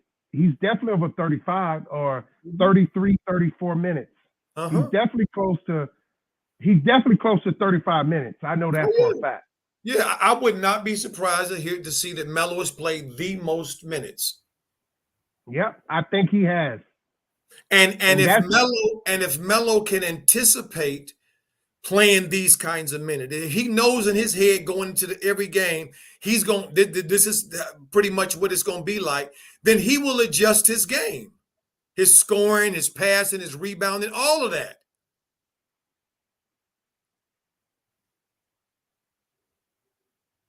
Yeah, I think he has the keys, baby.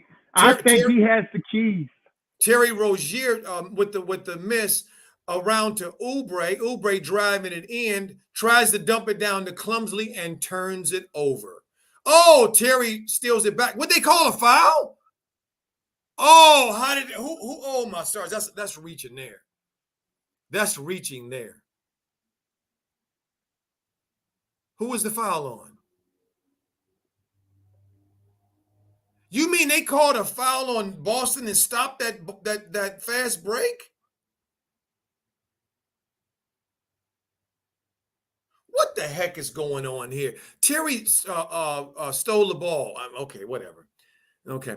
91-100 with 5:14 to go. Melo's on Jayson Tatum out top. Jayson dancing. Oh, Melo tips the ball away from him. He already stole it once from Jayson. He looked like, he made Jayson give it up again. Made him give it up again. And, oh, my stars, they can't get a rebound because ain't no size in the game. Boston gets another crack at the game. Melo shoots a 3. Ball comes off. Boston gets the rebound, 91-102, 11-point game with 4:37 to go in the quarter. This is the winning quarter. They lost this one. They lost this one, Coach. This is the winning quarter. Let's see here. I want to look at Melo's been, he stole it from Jayson. He stole the ball from Jayson this time. Woo! This boy's showing everybody that he can guard. See? Oh, my stars. Oh, call an offensive foul. What a horrible call. The referees are in the pockets of the tonight. They said it will be a Boston victory. Yeah, I told you. I saw the way the game was set up. Because you ain't gonna tell me that Jaylen Brown was setting up to set up a charge against Clumsley. You ain't gonna tell me that. He got that late as all get out, but they gave it to him 91-102 with 4:06 to go in the good quarter. Richardson for three. Oh, he finally missed one. Miles back in there, I see. Yeah, Miles back in the game. Over to Terry. The Hornets ain't made a shot in the last 3:40-something to go in the game. That's what the problem is. Terry with a hesitation dribble. They ain't been able to score 93-102. They down 9. And they're not out of it now. If they get a stop and hit a 3, okay, family, it's a 7-point game. So, you know what I mean? So the game is not over yet. PJ's guarding Jayson Tatum. What they call? Oh, my stars. Listen, when Jayson Tatum gets the ball, just put Lamelo on him. He can't get around Lamelo. Lamelo is frustrated the crap out of him because he can't get around Melo. Coach Joe, that was a bogus call when Melo threw behind the back. Melo with the ball. Melo pushing the ball over to Miles. Back to Melo. Melo with the spin. Melo with the up with the layup, and it bounces off, but he picks up a foul going to the free throw line. Okay, let's see here. If Melo makes both of these free throws, look at that spin. And I wanted to and one so bad, but he did get hit 3 times by 2 different NBA dudes. One dude hit him in the face. Look, he just said it, man. The dude smacked me in the face. You know, Melo's just holding his face. He said, man, the guy slapped me in my face. So if Melo make these 2, it's a 7-point game. And if they get one more stop, I believe Boston will then be in trouble. If Melo makes these 2 free throws and then they get a stop and come down and score and cut it to 5, I think we got a game then. The game is still on. That's really what I'm telling you. I'm feeling it. But what they're looking at, you know what? They may call this a flagrant. And if this is a flagrant, let's see.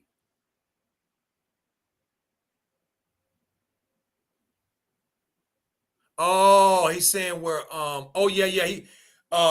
Richardson actually looked like he threw a punch. I mean, I'm a former boxer family, so I know about punches, and I'm not going to, say it if it's not, but it looked like he put his hand in there to try to hit the ball with a closed hand, and he missed and hit Melo in the jaw, which looks like a punch, not a intentional punch thrown, but it looks like a punch. There.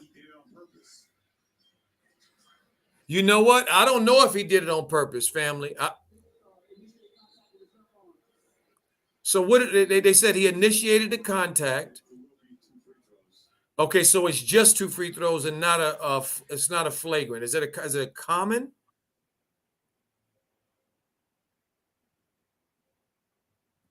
Let's see here. I'm not sure what's going on, family. And I want to know what's going on, so I'm clicking the button here for a second to see. Okay, all right. So Melo's shooting at the free throw line. Melo's got 33 points, 5 rebounds, and 6 assists. That's right. Breathe. Take your time. Draws. Thank you. He makes the first of 2. Cut the lead to 94-102. This will be a 7-point game, and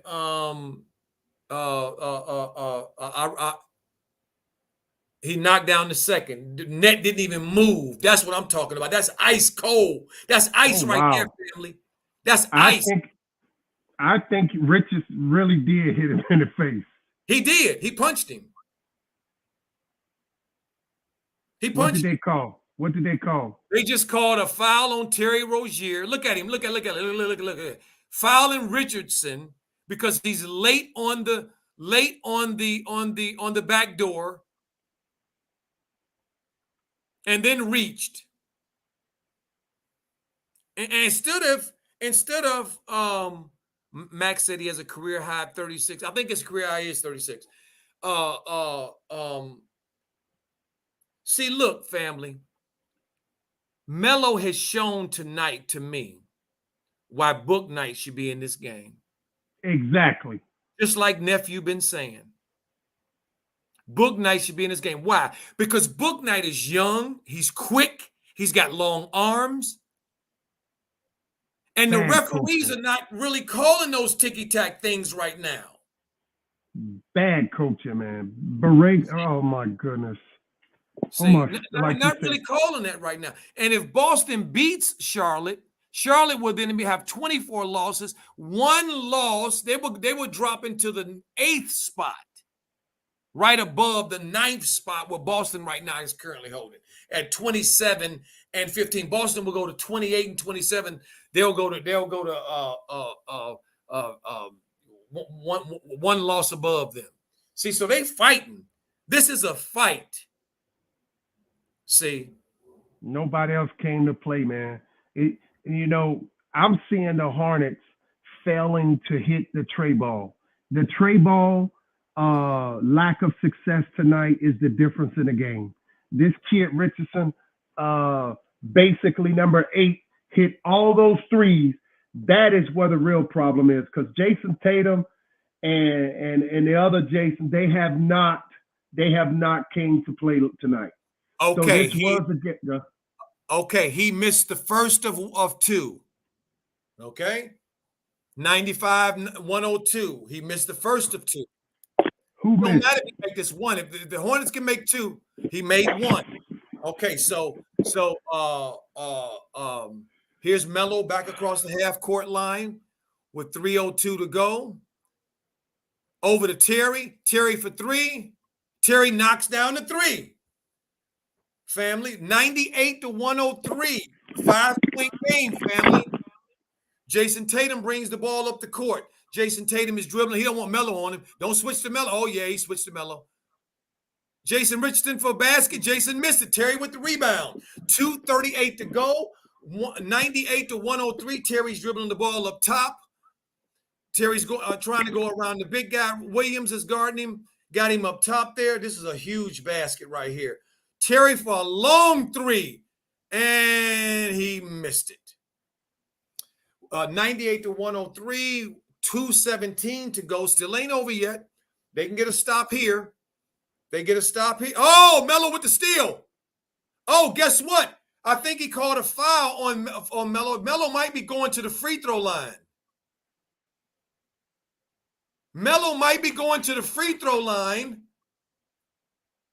Are they in the bonus? Is Charlotte in the bonus? I can't tell if Charlotte's in the bonus. What's wrong with this freaking screen?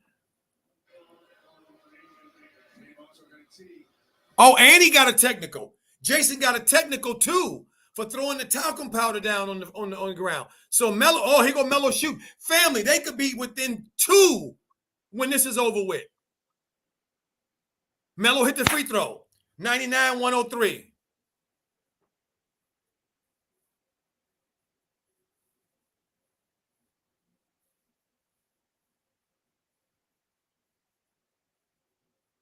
Okay, Melo with the line.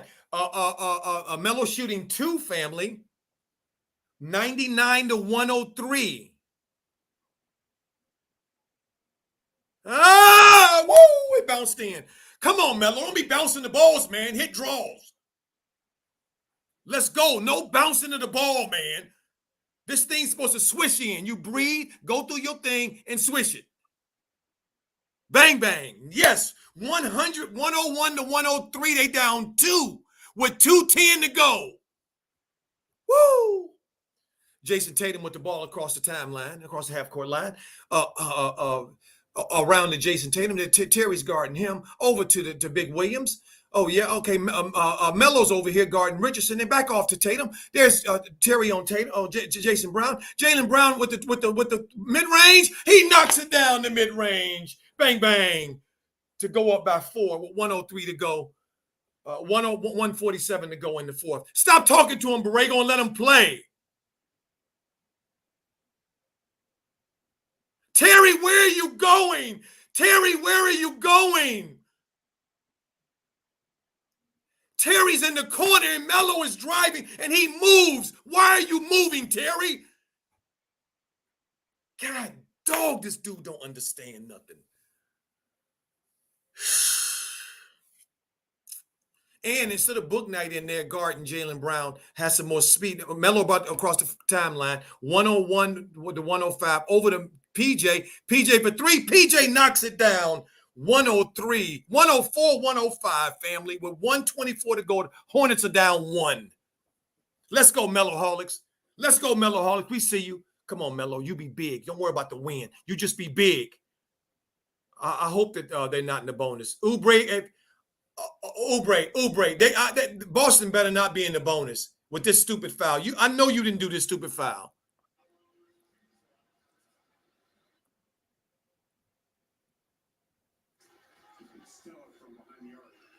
Oh, my stars. Oubre fouled him. He's going to the free throw line with Marcus Smart. Why would you foul like that, Oubre? Shucks. That's what I'm talking about, family. You can't even depend on the veterans, man, to not make stupid mistakes. Marcus Smart knocks down 1. Knocks down 2. Hornets go up 3. Melo with the ball with 1:13 to go in the game. Melo bringing it over the half-court line. Melo's dribbling it over to Terry. Terry with the 3. Terry knocks it down. Tie ball game. 107-107 with 102 to go in the quarter. Woo! Melo with the assist. Terry with the bucket. Terry then climbed up to 23. Jayson Tatum around Terry on him. Jayson Tatum dribbling, PJ on him. Oh, my stars. PJ knocked it away and hit his foot. He called a foul. Oh, my God. That was not a foul. He called a foul. He better have said that was off of his foot. That was not a foul. That was not a foul. Thank you. Ball out of bounds. 46 seconds to go. 107 to 107. Both teams have 2 timeouts. Terry's guarding Marcus Smart at the top over to Oubre. Back around. Oh, my stars. Jayson Tatum is on Oubre. Oh, my stars. They fouled Jayson Tatum. Why isn't it Melo guarding JT right now? Why isn't Melo guarding JT right now? He has frustrated JT like it ain't nothing. And look at what he just did to Terry. Just put Terry in the doggone popper and just went around him like he was a doggone cone. Jayson at the free throw line with 35 seconds to go. The first free throw is up and in. He knocks it down.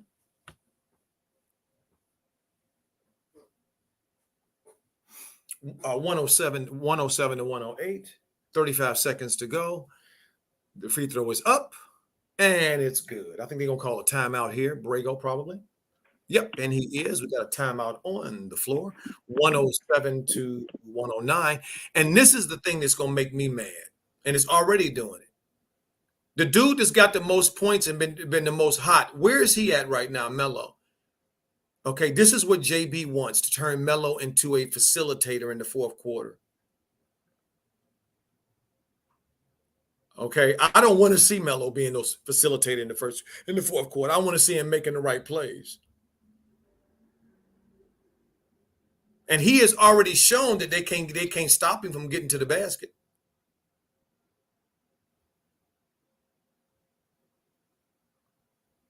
See, so I want to see it. 64 or almost 65, 70 people in the chat. Please hit the like button for me. Appreciate it, family. Won't take a second. Just go in and hit that like button. We're gonna be doing a little bit of post game at the end of it, just to wrap everything up. Our thoughts, your thoughts, DJ's thoughts, all of our thoughts, Aquarius' thoughts, all of our thoughts. And we're gonna here we go. 107, 109 with 35 seconds in the game.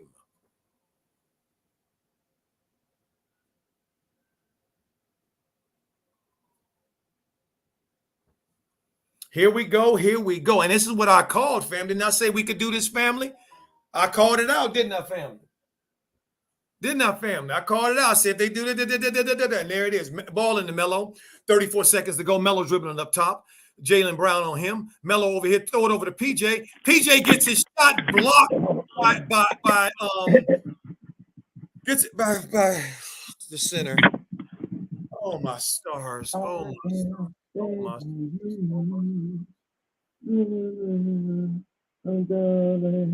Foul on Melo. 15 seconds to go. Marcus Smart going to the free throw line. Boston is up 2. Look at this. Wait a minute. Roberts, the guy did not block PJ's shot, family. Wait till y'all see this. He didn't block his shot. He didn't block his shot at all. He thought he was going to get his shot blocked. Wait till y'all see the replay.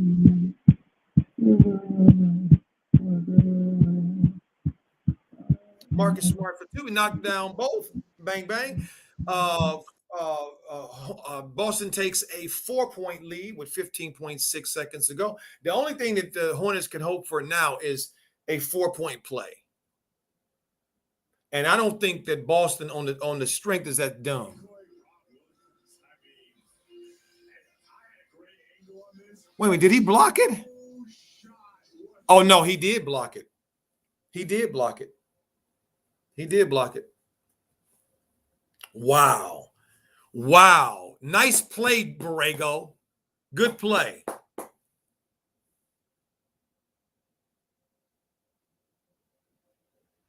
So let me see here. They need a 3, which will cut the lead to 3, and then a quick foul.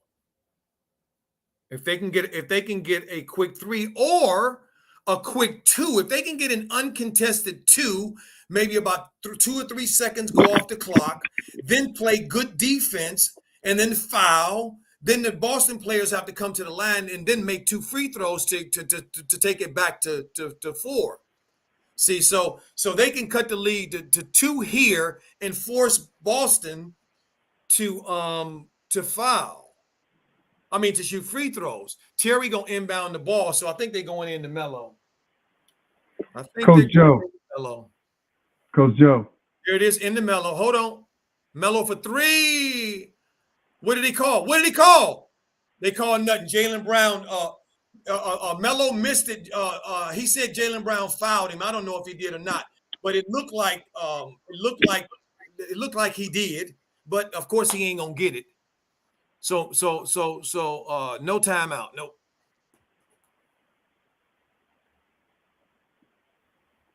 And Boston scores the last of the points.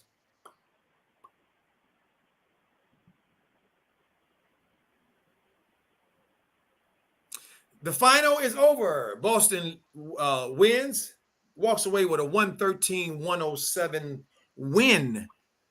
Wow, family, what a game. What a game we were treated to tonight, huh? Wow. He fouled Lamelo. They're not supposed to be able to get into your space. They're not supposed to be able to get into your landing space and not supposed to get into your shooting space. They were right there in Melo's. Oh my God, these god doggone cheating ass bastards. Wow. Holy cow.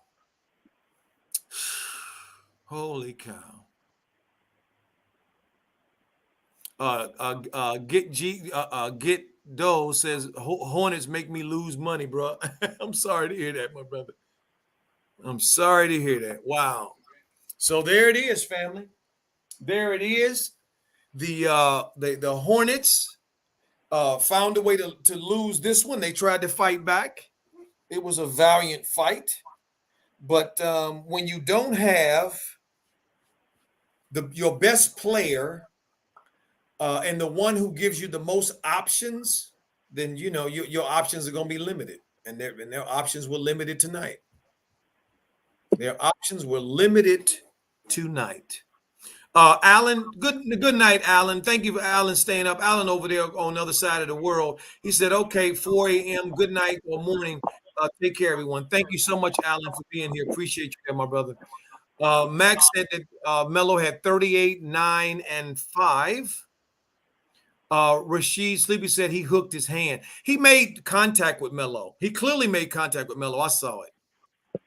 I mean, but again, Melo's got to learn how to play these types of games and be in these types of games so he can know what's going on. That's what it's about, family.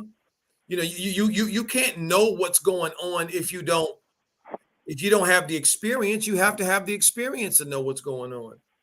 And JB has been keeping Melo from that. So maybe, Aquarius, our brother, is absolutely correct. And saying that he gave him that MJ sent a letter down there or something. Hey, family, I'm over here looking at I turned on to the Knicks and the Grizzlies game on ESPN. It looked like it might be a scrum going on. What's going on over here? But anyway, they just couldn't get it done. Got too much letting they didn't play good enough defense. To me, too many runs from Boston. Not enough D plan tonight. They tried to outscore them tonight, and they just weren't able to do it. Didn't take advantage of all the things they should have took advantage of. Trent says, without Melo's imprint all over this game, it's a sure fire blowout. Facts. Call Me Fayu says, remember also they took away 2 assists from Melo. If they didn't, the Hornets would have been up. There we go. Facts. That's true as well. That is true as well. What you want to share with us, my brother? Yeah, I think Melo's missing those 3 free throws cost him a 40-point game. Plus, it cost him being close. But he has no help. The kid is definitely a prodigy, and I don't think he can be held back any longer. The NBA, they need this kind of play from their stars to bring more fans to the game. So it's bigger than Borrego. It's bigger than him. And I think, tonight, I don't know if the pieces around him is supportive, because clearly PJ, as long as he's been in the NBA, do he not know you fake pump and let the guy fly over and shoot it? Facts. What are you rushing for? What are you rushing for? Facts. He running at little things like that, man. He running at you. A 7-footer running at you. Yeah. You pump fake, let him pass, and get a good shot. Facts. He got to rush. Facts. Gosh, man, that kind of stuff. That he just listen. Meloverse need help. The people around him is not good enough for Charlotte to be successful. Facts. Family, these are the games you're gonna get. These are the games you're gonna get, and chances are, with the referees involved, they're gonna be on the short end of the stick most of the night. Facts. And that's how I see it. Yeah, I'm with you. It was not enough production from the team. I'm going to bring up let me bring up the box score. I always like to bring up the box score to so we can take a look and see what what happened here from an analytical and from a numbers standpoint. Because remember, numbers just, what do? They express what we are trying to say and do. Okay, let's see here. So, not enough. When Miles Bridges is averaging 20 points a game, for you, and you lose by, would they lose by 3, 4? 107, 111, 4. Yeah, something small, right? Yeah. Miles had 6 points. Wow. 6. Wow. And When you get compare, when you get 6 points out of the leading scorer in your team, percentage point wise, Miles, and he shoots 8. He only takes 8 shots. Okay, and you've got Richardson scoring 23. That's the right, ball game right there. right. Richardson scoring 23. But wait a minute. But also out of your bench, you get 15 points out of Oubre, and you get nothing out of nobody else. I'm sorry. Wait a minute. Martin had 4. So you had 19 points off your bench. Okay, Richardson had 23 by himself off their bench, and then you add Williams had 12. And then Schroeder's chipped in 6. I mean, this is crazy. Jayson Tatum had 19. Williams He had a 10. bad game. Bad game. Smart had 22. Jaylen Brown had 15. Melo versus our boy Melo ended up with 38 points, 9 assists, and 6 rebounds. On 12 for 24 from the field, 50%. And 4 for 10 from 3, 40-something% from 3. Shot 10 for 13 from the free throw line. He shouldn't have to be perfect for this team to contribute, but that's what they needed out of him tonight. They needed him to be perfect, okay, for this team to be able to rise to the occasion. And I said this early when I didn't see Miles do anything, contribute. I said it early. Without Miles' contribution, this team is and no Gordon and no McDaniels as well. Those are 3 players who have been contributing greatly to their winning. And you're on the road to Boston in a tight game, and basically those 3 players get you 6 points. There's your loss. Well, I would like to add as well, you was right when you say coach needs to put Melo in those key moments so he can learn the game. I think Meloverse made a mistake tonight. Mm-hmm. For the 3rd time, he had the same style of shooting the last second. I think they caught up with him. He likes to catch it, float to the left, shoot it. And he did that for the 3rd time, and it backfired. Last time he hit it in Milwaukee. I'm sorry, not Milwaukee. Yeah, Milwaukee, he hit it. Milwaukee, the game winner. I mean, it went to overtime. And he hit another one and he did the 3rd time. He shouldn't have shot it that fast. Right. He made a mistake, family. He shot the ball too fast. It was 4 seconds. But because the coach don't put the boy in the game and teaches, he should have learned that already. He's probably saying in his head, damn, I shot that too fast. But listen, we don't know what Cookbook could have done tonight. He could have probably had 20 points. He could have matched what Richardson, but because this coach don't know what he's doing, it's ridiculous. How do you know what a guy can do when you don't put him on the? How the hell can you win a lottery when you don't play the ticket? Damn it! Bad coaching. Facts. Bad coaching. Facts. You could never win if you don't gamble. You got to gamble in order to win. So put Cookbook in there because obviously P.J. Washington is a 50-50 player. He'll hit a crucial moment shot and then he'll crush you on the next play. So you might have a better shot with your bench. He had a short bench tonight. And then Terry, some of the shot selection with Terry, man. Man, godly, man. See, my brother, this is the thing. This is the thing for me that I see. King Common Sense makes a great point. He says Melo was responsible for 58 of the 100 they scored. Okay. Moss Tier said Melo carried them from the first to the fourth. Facts.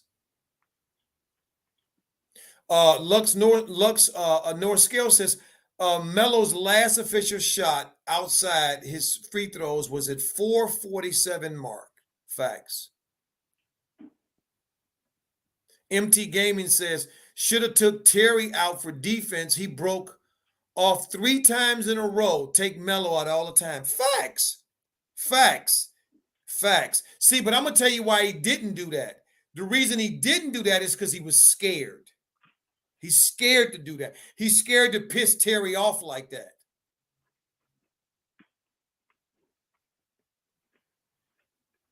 That's what it is. He's scared to piss Terry off. But that's what needed to happen. How is Melo going to show you that he can guard Jayson Tatum and Jaylen Brown the way he was doing out there, and down the stretch you don't have him on there at all?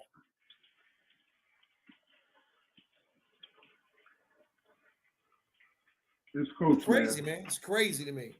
It's absolutely crazy. This coach told us exactly earlier this season we have to hold him back sometimes, and he's right. Listen, I'm gonna say this, family. I apologize. I got a little emotional about the thing with Flores and how the system is set up, and it seems like the black head coaches are the scapegoat. But they are. When you see what happened tonight, night in and night out, and Michael Jordan just sit there and let this coach run his franchise in the ground. But see, Michael is just playing a part because maybe it's set up for the Charlotte Hornets not to be where they're supposed to be. So I'm going to start looking at this thing different, family. I'm just going to call it like it is. I just don't see the Hornets numbers being called this year. And I wouldn't be surprised they don't make the playoffs. I'm sorry. You heard it here first. Not because I'm trying to make a fashion statement point, but I just cannot understand some of the decision making. Listen, we've watched, Coach, how many games this is now for the Hornets? About 50? You would say more or less close to 50? Yeah, yep. So what is the most common thing we see with this coach night in and night out? That he's consistently consistent, right? Facts. Right. So I just don't think that this team is going to be the team that they're going to want to see in the playoffs, because it won't happen with this coach. He's not a coach. I don't know why we call him a coach, because I think a high school coach could do a better job, because he does not use the book, The Art of War, when you strategize and set up the playing field. You balance the playing field. You know, Flores, what did he say, Coach, in one of his statements? He's a leader of men. Yep. This coach is not a leader of men. And this is why I get frustrated, because you get the most, I was about to use the word metro. There's a word for this type of, I know. this type of man today. But when I tell you, he is definitely consistently consistent with the way he's been about his antics and his picking,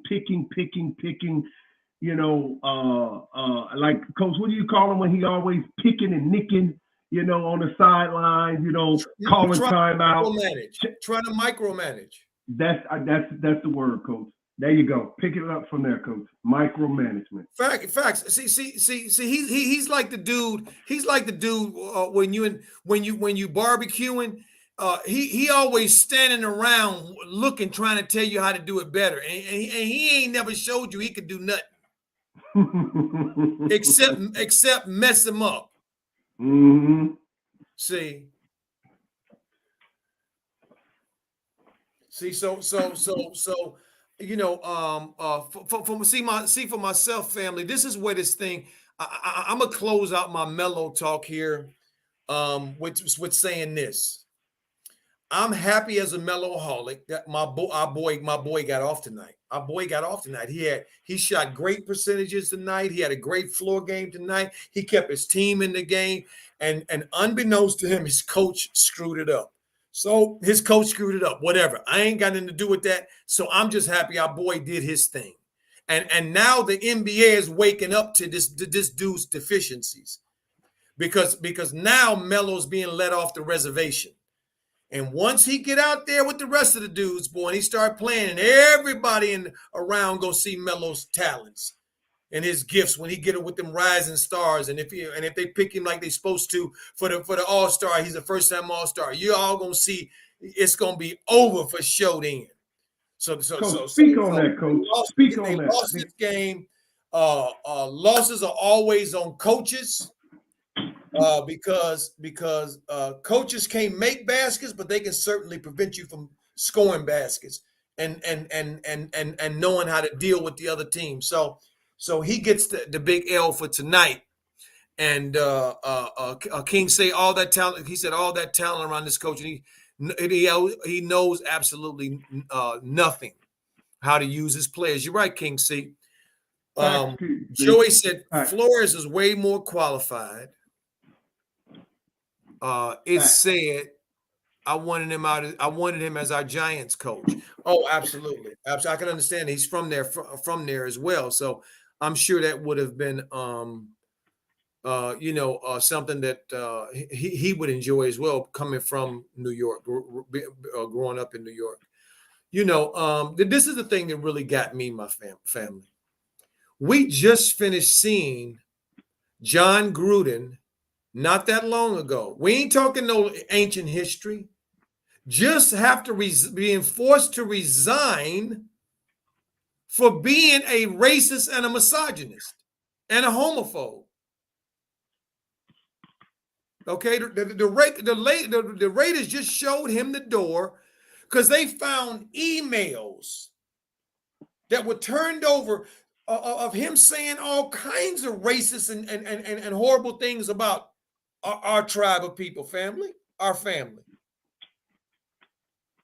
So we know this is real. We know it ain't fake and phony, because they just let go of this dude who they signed to a $100 million contract about 3 years ago.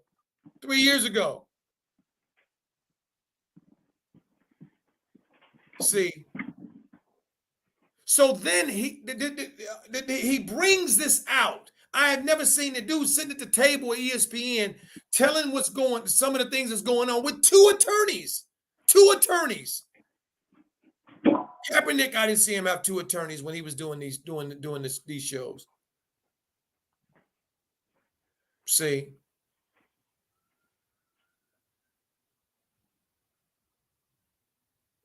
And so these charges are huge that him and Hugh Jackson now is on record as saying on video, as saying, former coach of the Cincinnati Bengals,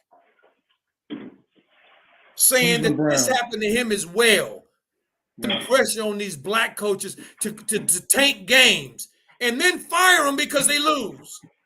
Or in Flores' case, fire him because he won. And Coach, that shows you the betting. It shows you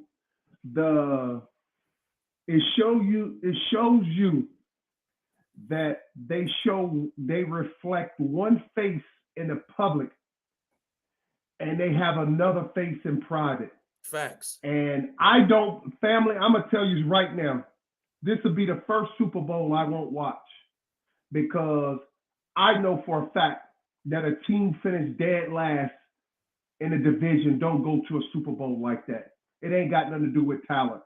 And Mahomes probably was frustrated at home halftime. And he had to play like that because he took the $500 million. So when you hear Stephen A. like a buffoon that he is, Cowboy, Jerry don't want to win, you idiot. You sitting up here lying to the public like Jerry really want to go to a Super Bowl. He's in the Super Bowl with the Rams, you idiot, Stephen A. Laugh on that.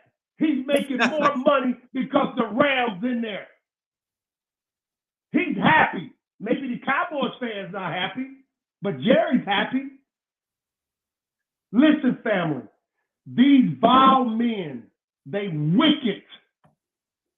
This is a wicked generation. And the world can't wait. The great mother can't wait to crown those bodies because all of the hatred, the systemic racism is with these baby boomers. You stink. Your stench reached the high hell. What you've done to humanity. Listening to the ears of your racist mothers and fathers that told you that black folks have tails between their legs. And now your daughters they love those tails between those legs because that's called cause and effect. The sixth natural law is getting you and kicking you in the butt. You racist baby boomers, you are cowards, especially from the other tribes. You throw football games, you throw basketball games, and you know who to pick. You pick men like Joe Judge. Goes for it's 4th and 11. This idiot runs a quarterback sneak. You rub it and throw it in the face, but yet you go and gamble on your own team. You gamblers. You liars. You cheaters. And you pay a media to cover up your BS like that buffoon of a stench, Stephen A. Smith. You talk about others can be talked about you too. And I won't speak on this no more, family. I promise you. I'm not going to speak on it no more because I don't want the cause and effect, the natural law, come after me.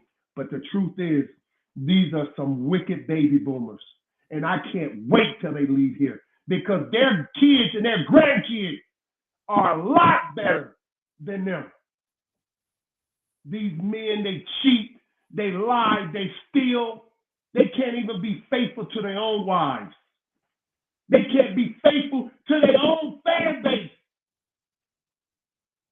If Flores told you he got paid, do you think he's the only one that's throwing games? Andy Reid, Belichick, all of you. You wicked. All of you wicked. You destroy families. Now go ahead and donate your $200 million so you can try to balance the scale. That's why you got the lady with the damn rag around her eyes in the courtrooms. Because you kill your brother on one hand, but you feed him and the whole neighborhood on the other with your charitable work. That's all charity is a cover-up for your wickedness to not bite you in the butt fast enough. I'm done with that, Coach Joe. All right. Well, my brother, you just cooking, my brother. You cooking. Let's see what some of the family in the chat has to say. Tanking is standard now, but the ethic, but TB said to the extent of paying extra seems unethical. Seems unethical and possibly illegal. I think it is very much unethical, and I think it is illegal. The NFL operates off of a agreement from Congress to give them antitrust exemption, meaning they can't. Nobody can come up and really compete with them. See, so they're not supposed to do this. See, at all. See, so it's just a bunch of nonsense. Coach Carter said, Coach Joe in Aquarius, how do you think Melo will approach the Rising Stars game and possibly the All-Star game? Is he going to try to send a message or take it light? Melo always going to try to entertain. So I think on that stage he gonna entertain and bring the noise. That's all he know how to do. He's going to do the same thing he did to his big brother Lonzo when he was, at UCLA in the backyard on a show on Facebook. He's going to show him up. That's what the key is. That's why he rubs his 3 fingers down his arm, the vein. You know what I'm saying? When he do that little thing down his arm, he's going to take it to him. And because there's no wicked coach over there trying to hold him back because some bet has been made over his head, now it's clear what's going on. It's all about the money. Facts. You on fire tonight, my brother.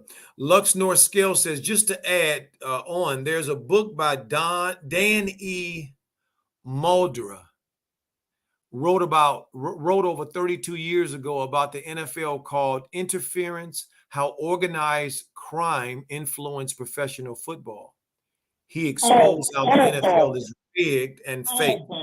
And that was 32 years ago he wrote that book, apparently. All ball, not NFL, not only them, all ball. This boy gonna hit 38 points. And family, he didn't play well tonight. He hit 38 and he didn't play well. You think he played well? He hit 38. And it should have been 41 if he was shooting his percentage from the field, from the free throw. This coach has been holding him back for a reason. And it's clear because you don't know where the money is placed on which horse. You don't know where the money is placed. That's what Flores is talking about. He did their bidding and he still got bit in the butt by a wicked and degenerate baby boomers. You wicked and degenerate, Viagra taken. Man, don't get me started. Go ahead, Coach. Listen, I'm done with that, man. I'm done with it. I had enough. So, Joy said, and that's how they find reasons to get rid of us as black head coaches. Facts. Nick Ian said, go see Miles Bridges' tweet about the game before he deleted it. What did he say? Don't tell us. Come on, Nick C. King C.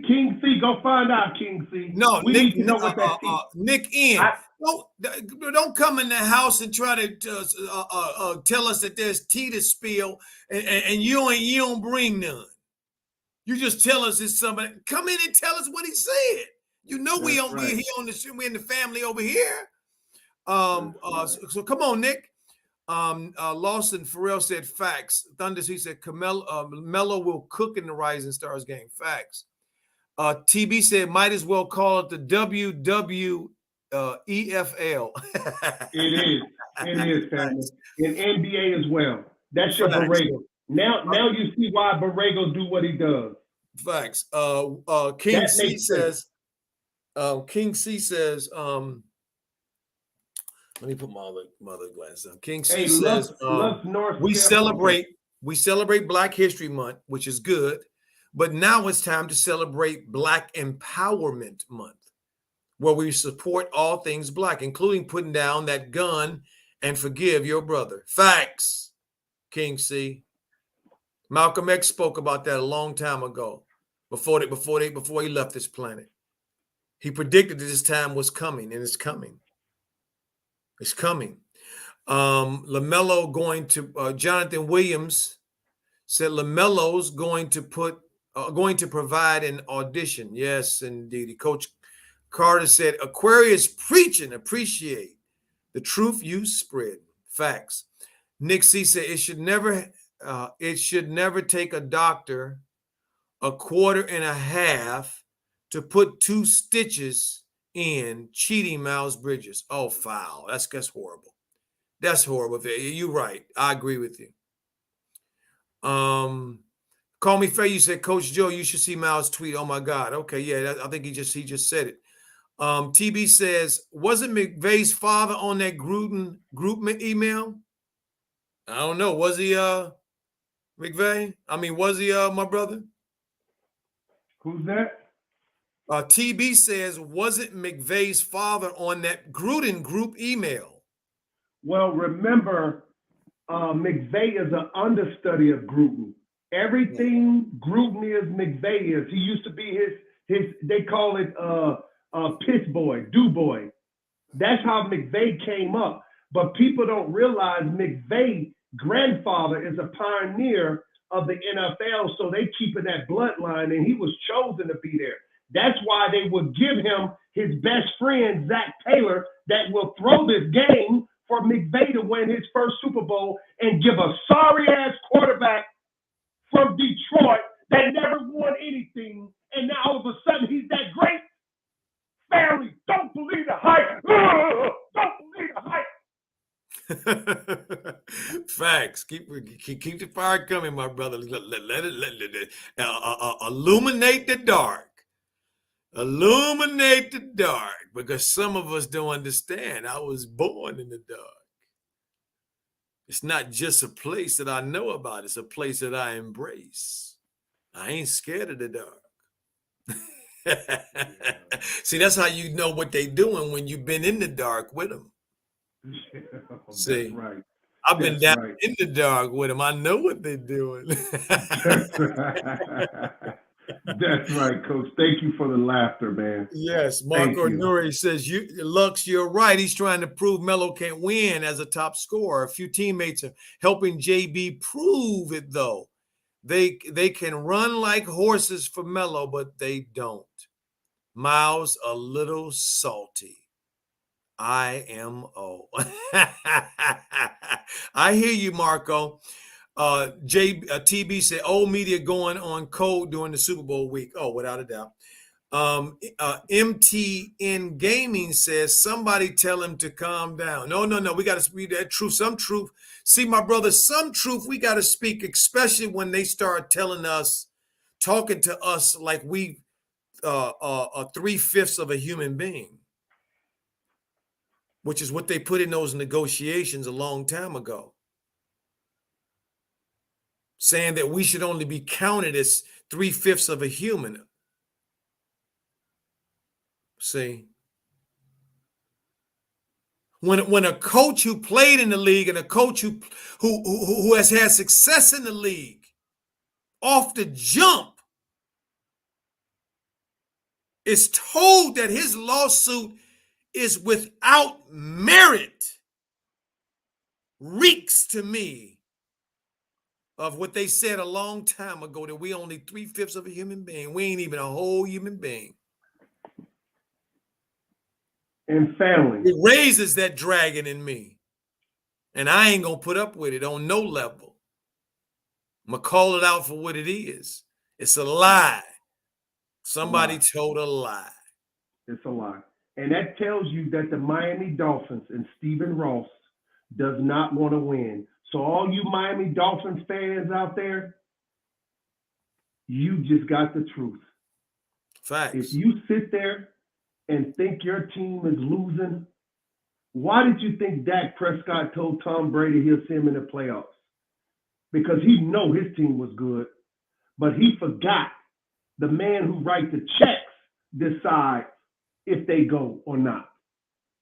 And that man is happy with 5. He will die with 5 because that is his decision. Fact. He loves the 5 points. And when you turn it upside down, it becomes the devil, as you know, in society. But I'm only using the devil not in the sense that the devil is bad or good, but in the sense of the significance of the 5-point upside down pentagrams. Facts. Lux North says, Aquarius, keep cooking. Remember the 12 universal laws. That's not. Oh, it's 7. It's 7, my brother. Let me hit him. Let me hit him. Wait, hold on, my brother. Hold on.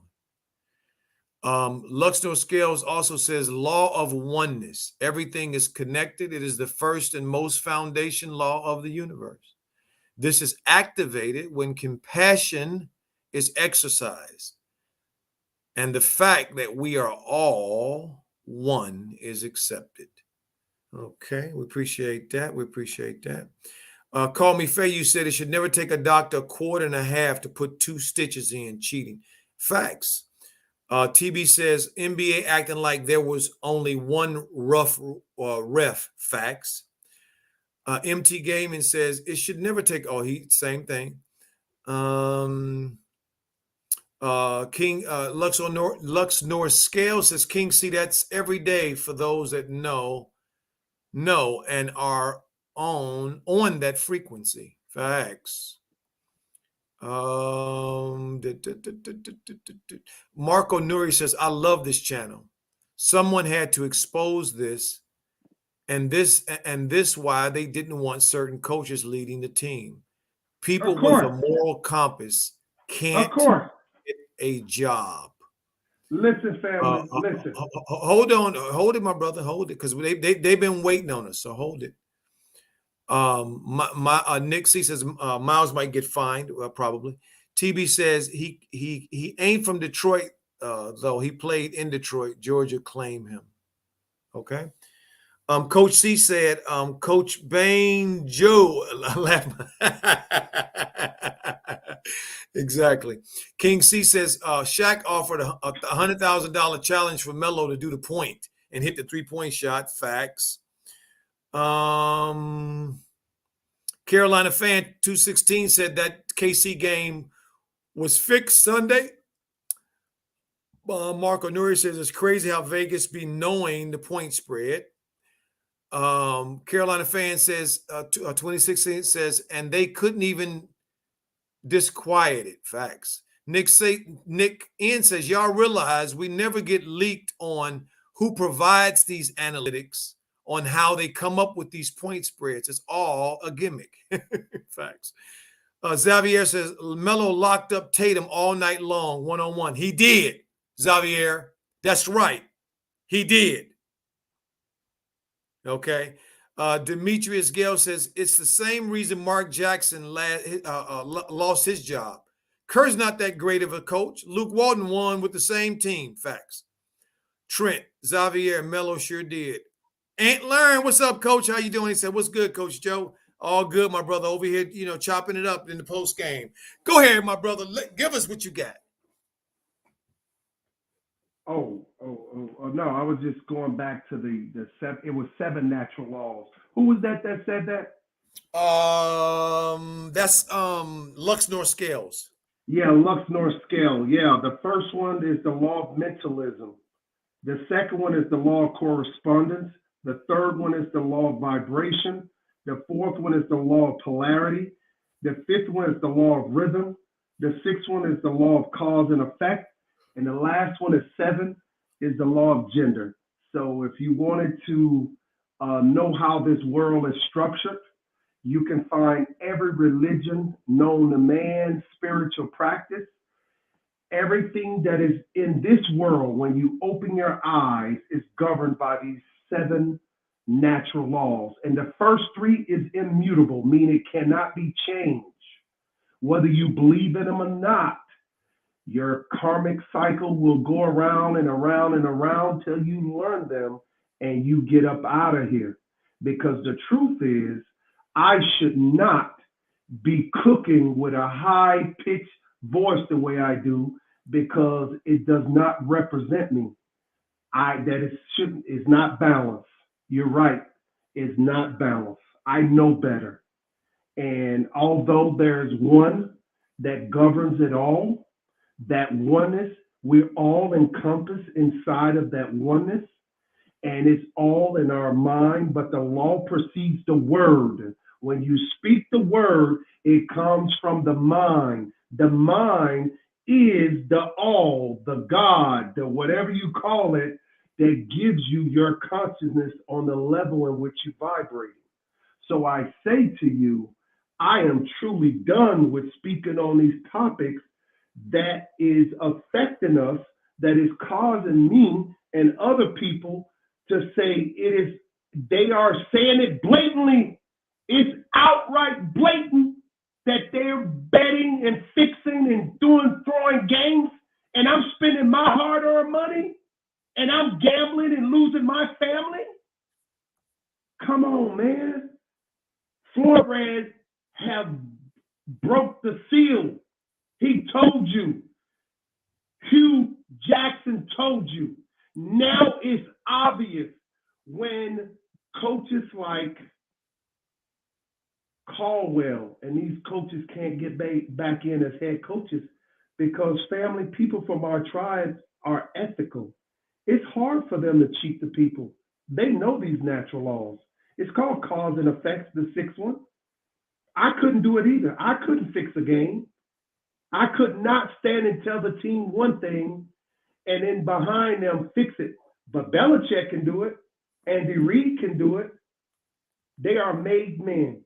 Family, Tom Brady is a made man. They mock you, family. They give you the most unathletic quarterback in the history and make him great. They go, and then Cam Newton, oh, he's done. Family, you've been had. You've been hoodwinked. All I would say, keep your money in your pocket. Spend it on your family. Don't spend it on these greedy baby boomers. Their time, tick, tock, they almost out of here. When they leave, family, the world is going to be enlightened again. I'm sick of these bastards. I'm sorry. Take that for your algorithm or whatever you want to say, YouTube. I'm done with it, Coach Joe. I love you, man. That's all I got to say. Okay, my brother. Well said. Marco Nori says, Melo is well prepared for the fix. That's why he never bucks up. He is focused on the money for fam. Lamelo interview on TNT said he don't let them in their circle to divide the family. Facts.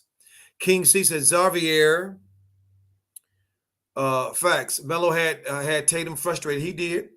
Marco says, Coach, I'm not scared of the dark either. Police try to bother me every day, but since I show no fear, they bypass me. Absolutely, my brother. I show the young people in my neighborhood, my brother.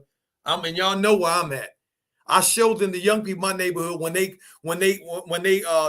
have us pull it out on the street and all that. When I talk to them like they my children, and ask them what they doing and are they following procedures? And is this procedure? I call out what they doing. When they come by and ask me silly questions, we just checking on you. I didn't call you. I don't need you to check on me. Go on about your business. They go on about their business. See, family, people can, bullies and predators can feel and smell fear.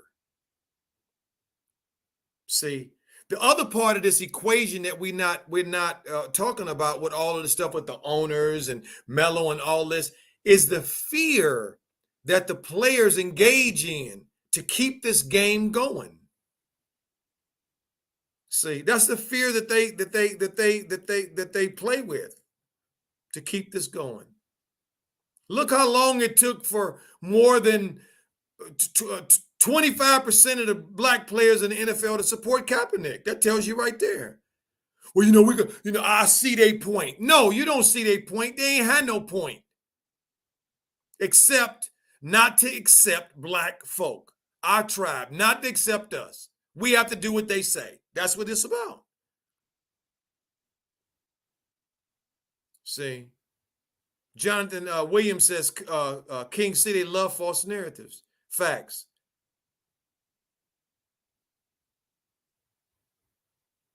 Nick N said the owners have dinners and meetings with other owners and have conversations, and they tell who sell out and who to choose as a coach and a player.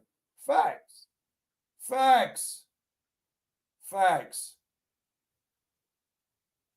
See, you know what I mean? So just know, family, that truth will always prevail when you recognize it in your own heart and you're not afraid to stand on it. Family, this has been a wonderful night, a wonderful opportunity to come together. We didn't get the Hornets didn't get the win, but our boy Lamelo played his behind off. So Meloholics, stand up. See, because I got what I wanted. Melo played a great game tonight. Okay, and was he perfect? No, nobody's perfect. But he played a great game tonight.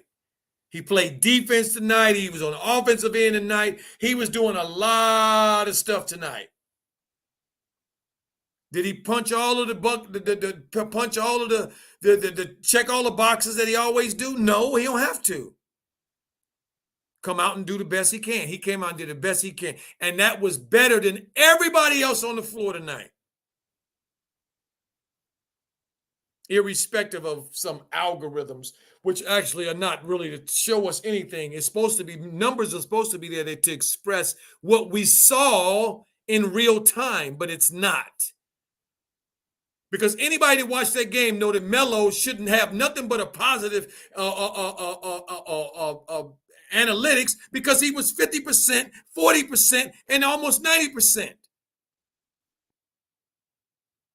And without him, he wouldn't have had nothing. See.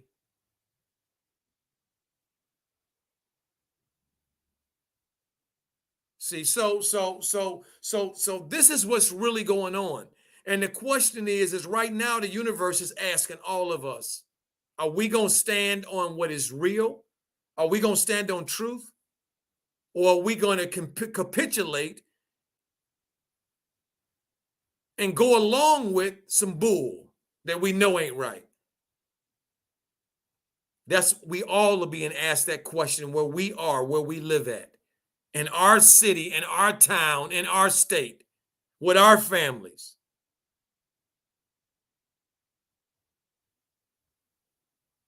See, King C says, salute to these two great men that have been chosen in this hour to bring a moment of joy, but also proclaim truth and expose the hidden things. You all did a damn good job. I say so. Respect. Thank you, King C. I appreciate you so much. I appreciate you. Lux North Scale says, Coach, did you notice that Melo would get rebound and run and no one would run with him? I noticed the damn thing with Kelly on 2 separate occasions. Absolutely. I notice it every time. My brother. So, family, I want to just give a shout out and say thank you to DJ for all that he does. And I can't even just say all that he does. I can't articulate it because it's a lot that he does to keep this thing going. A lot of his time and effort and energy and money is spent to keep this thing going. So we will have a place to come where we can salute truth and fellowship and love and say yes and positive things about our tribe and other tribes as well when it applies. We not against saying that someone did something that they did. So we thank you, DJ, president of DJ's Raw Uncut Truth, RawTruth Media. Thank you so much. To the family, thank you so much. All of you guys in the chat that came in, many that I see now in here, the ones that have left and that we're here later. Thank you so very much for being a part of this stream, being a part of this word, being a part of this vibration of oneness, of truth, of love, and of basketball, baby. The NBA and Melo, baby, and Meloholics. Melo first. Yes, indeedy. So have a great night, family. As I always like to say, King C says, DJ, salute to you, my brother. Absolutely. I want to always end with Mbuntu, a word and a vibration that I learned in Africa when I was spent time over there. And it says, because of me, you are. Because of you, I am. We are all one. Thank you, family, and have a wonderful time. Until next time. And I'm not sure when the next Melo is coming up. Let me look at it before we leave, so we can at least have an idea here when the next Melo game is coming up. I think they're playing Cleveland next, if I'm not mistaken. And I think the game is going to be, Boston was the second. So, yes, Cleveland on Friday. They play doubleheader, family, on back-to-backs on Friday and Saturday. They got tough ones. They got Cleveland, and then they got Miami. So this team could conceivably, after these 2 games, be completely out of the playoff run, family. That's where they could be right after these 2 games. So have a wonderful rest of your evening. Peace and blessings to all of you, light and love. Have a wonderful rest of your evening and the next 2 days until we see each other again. Good night.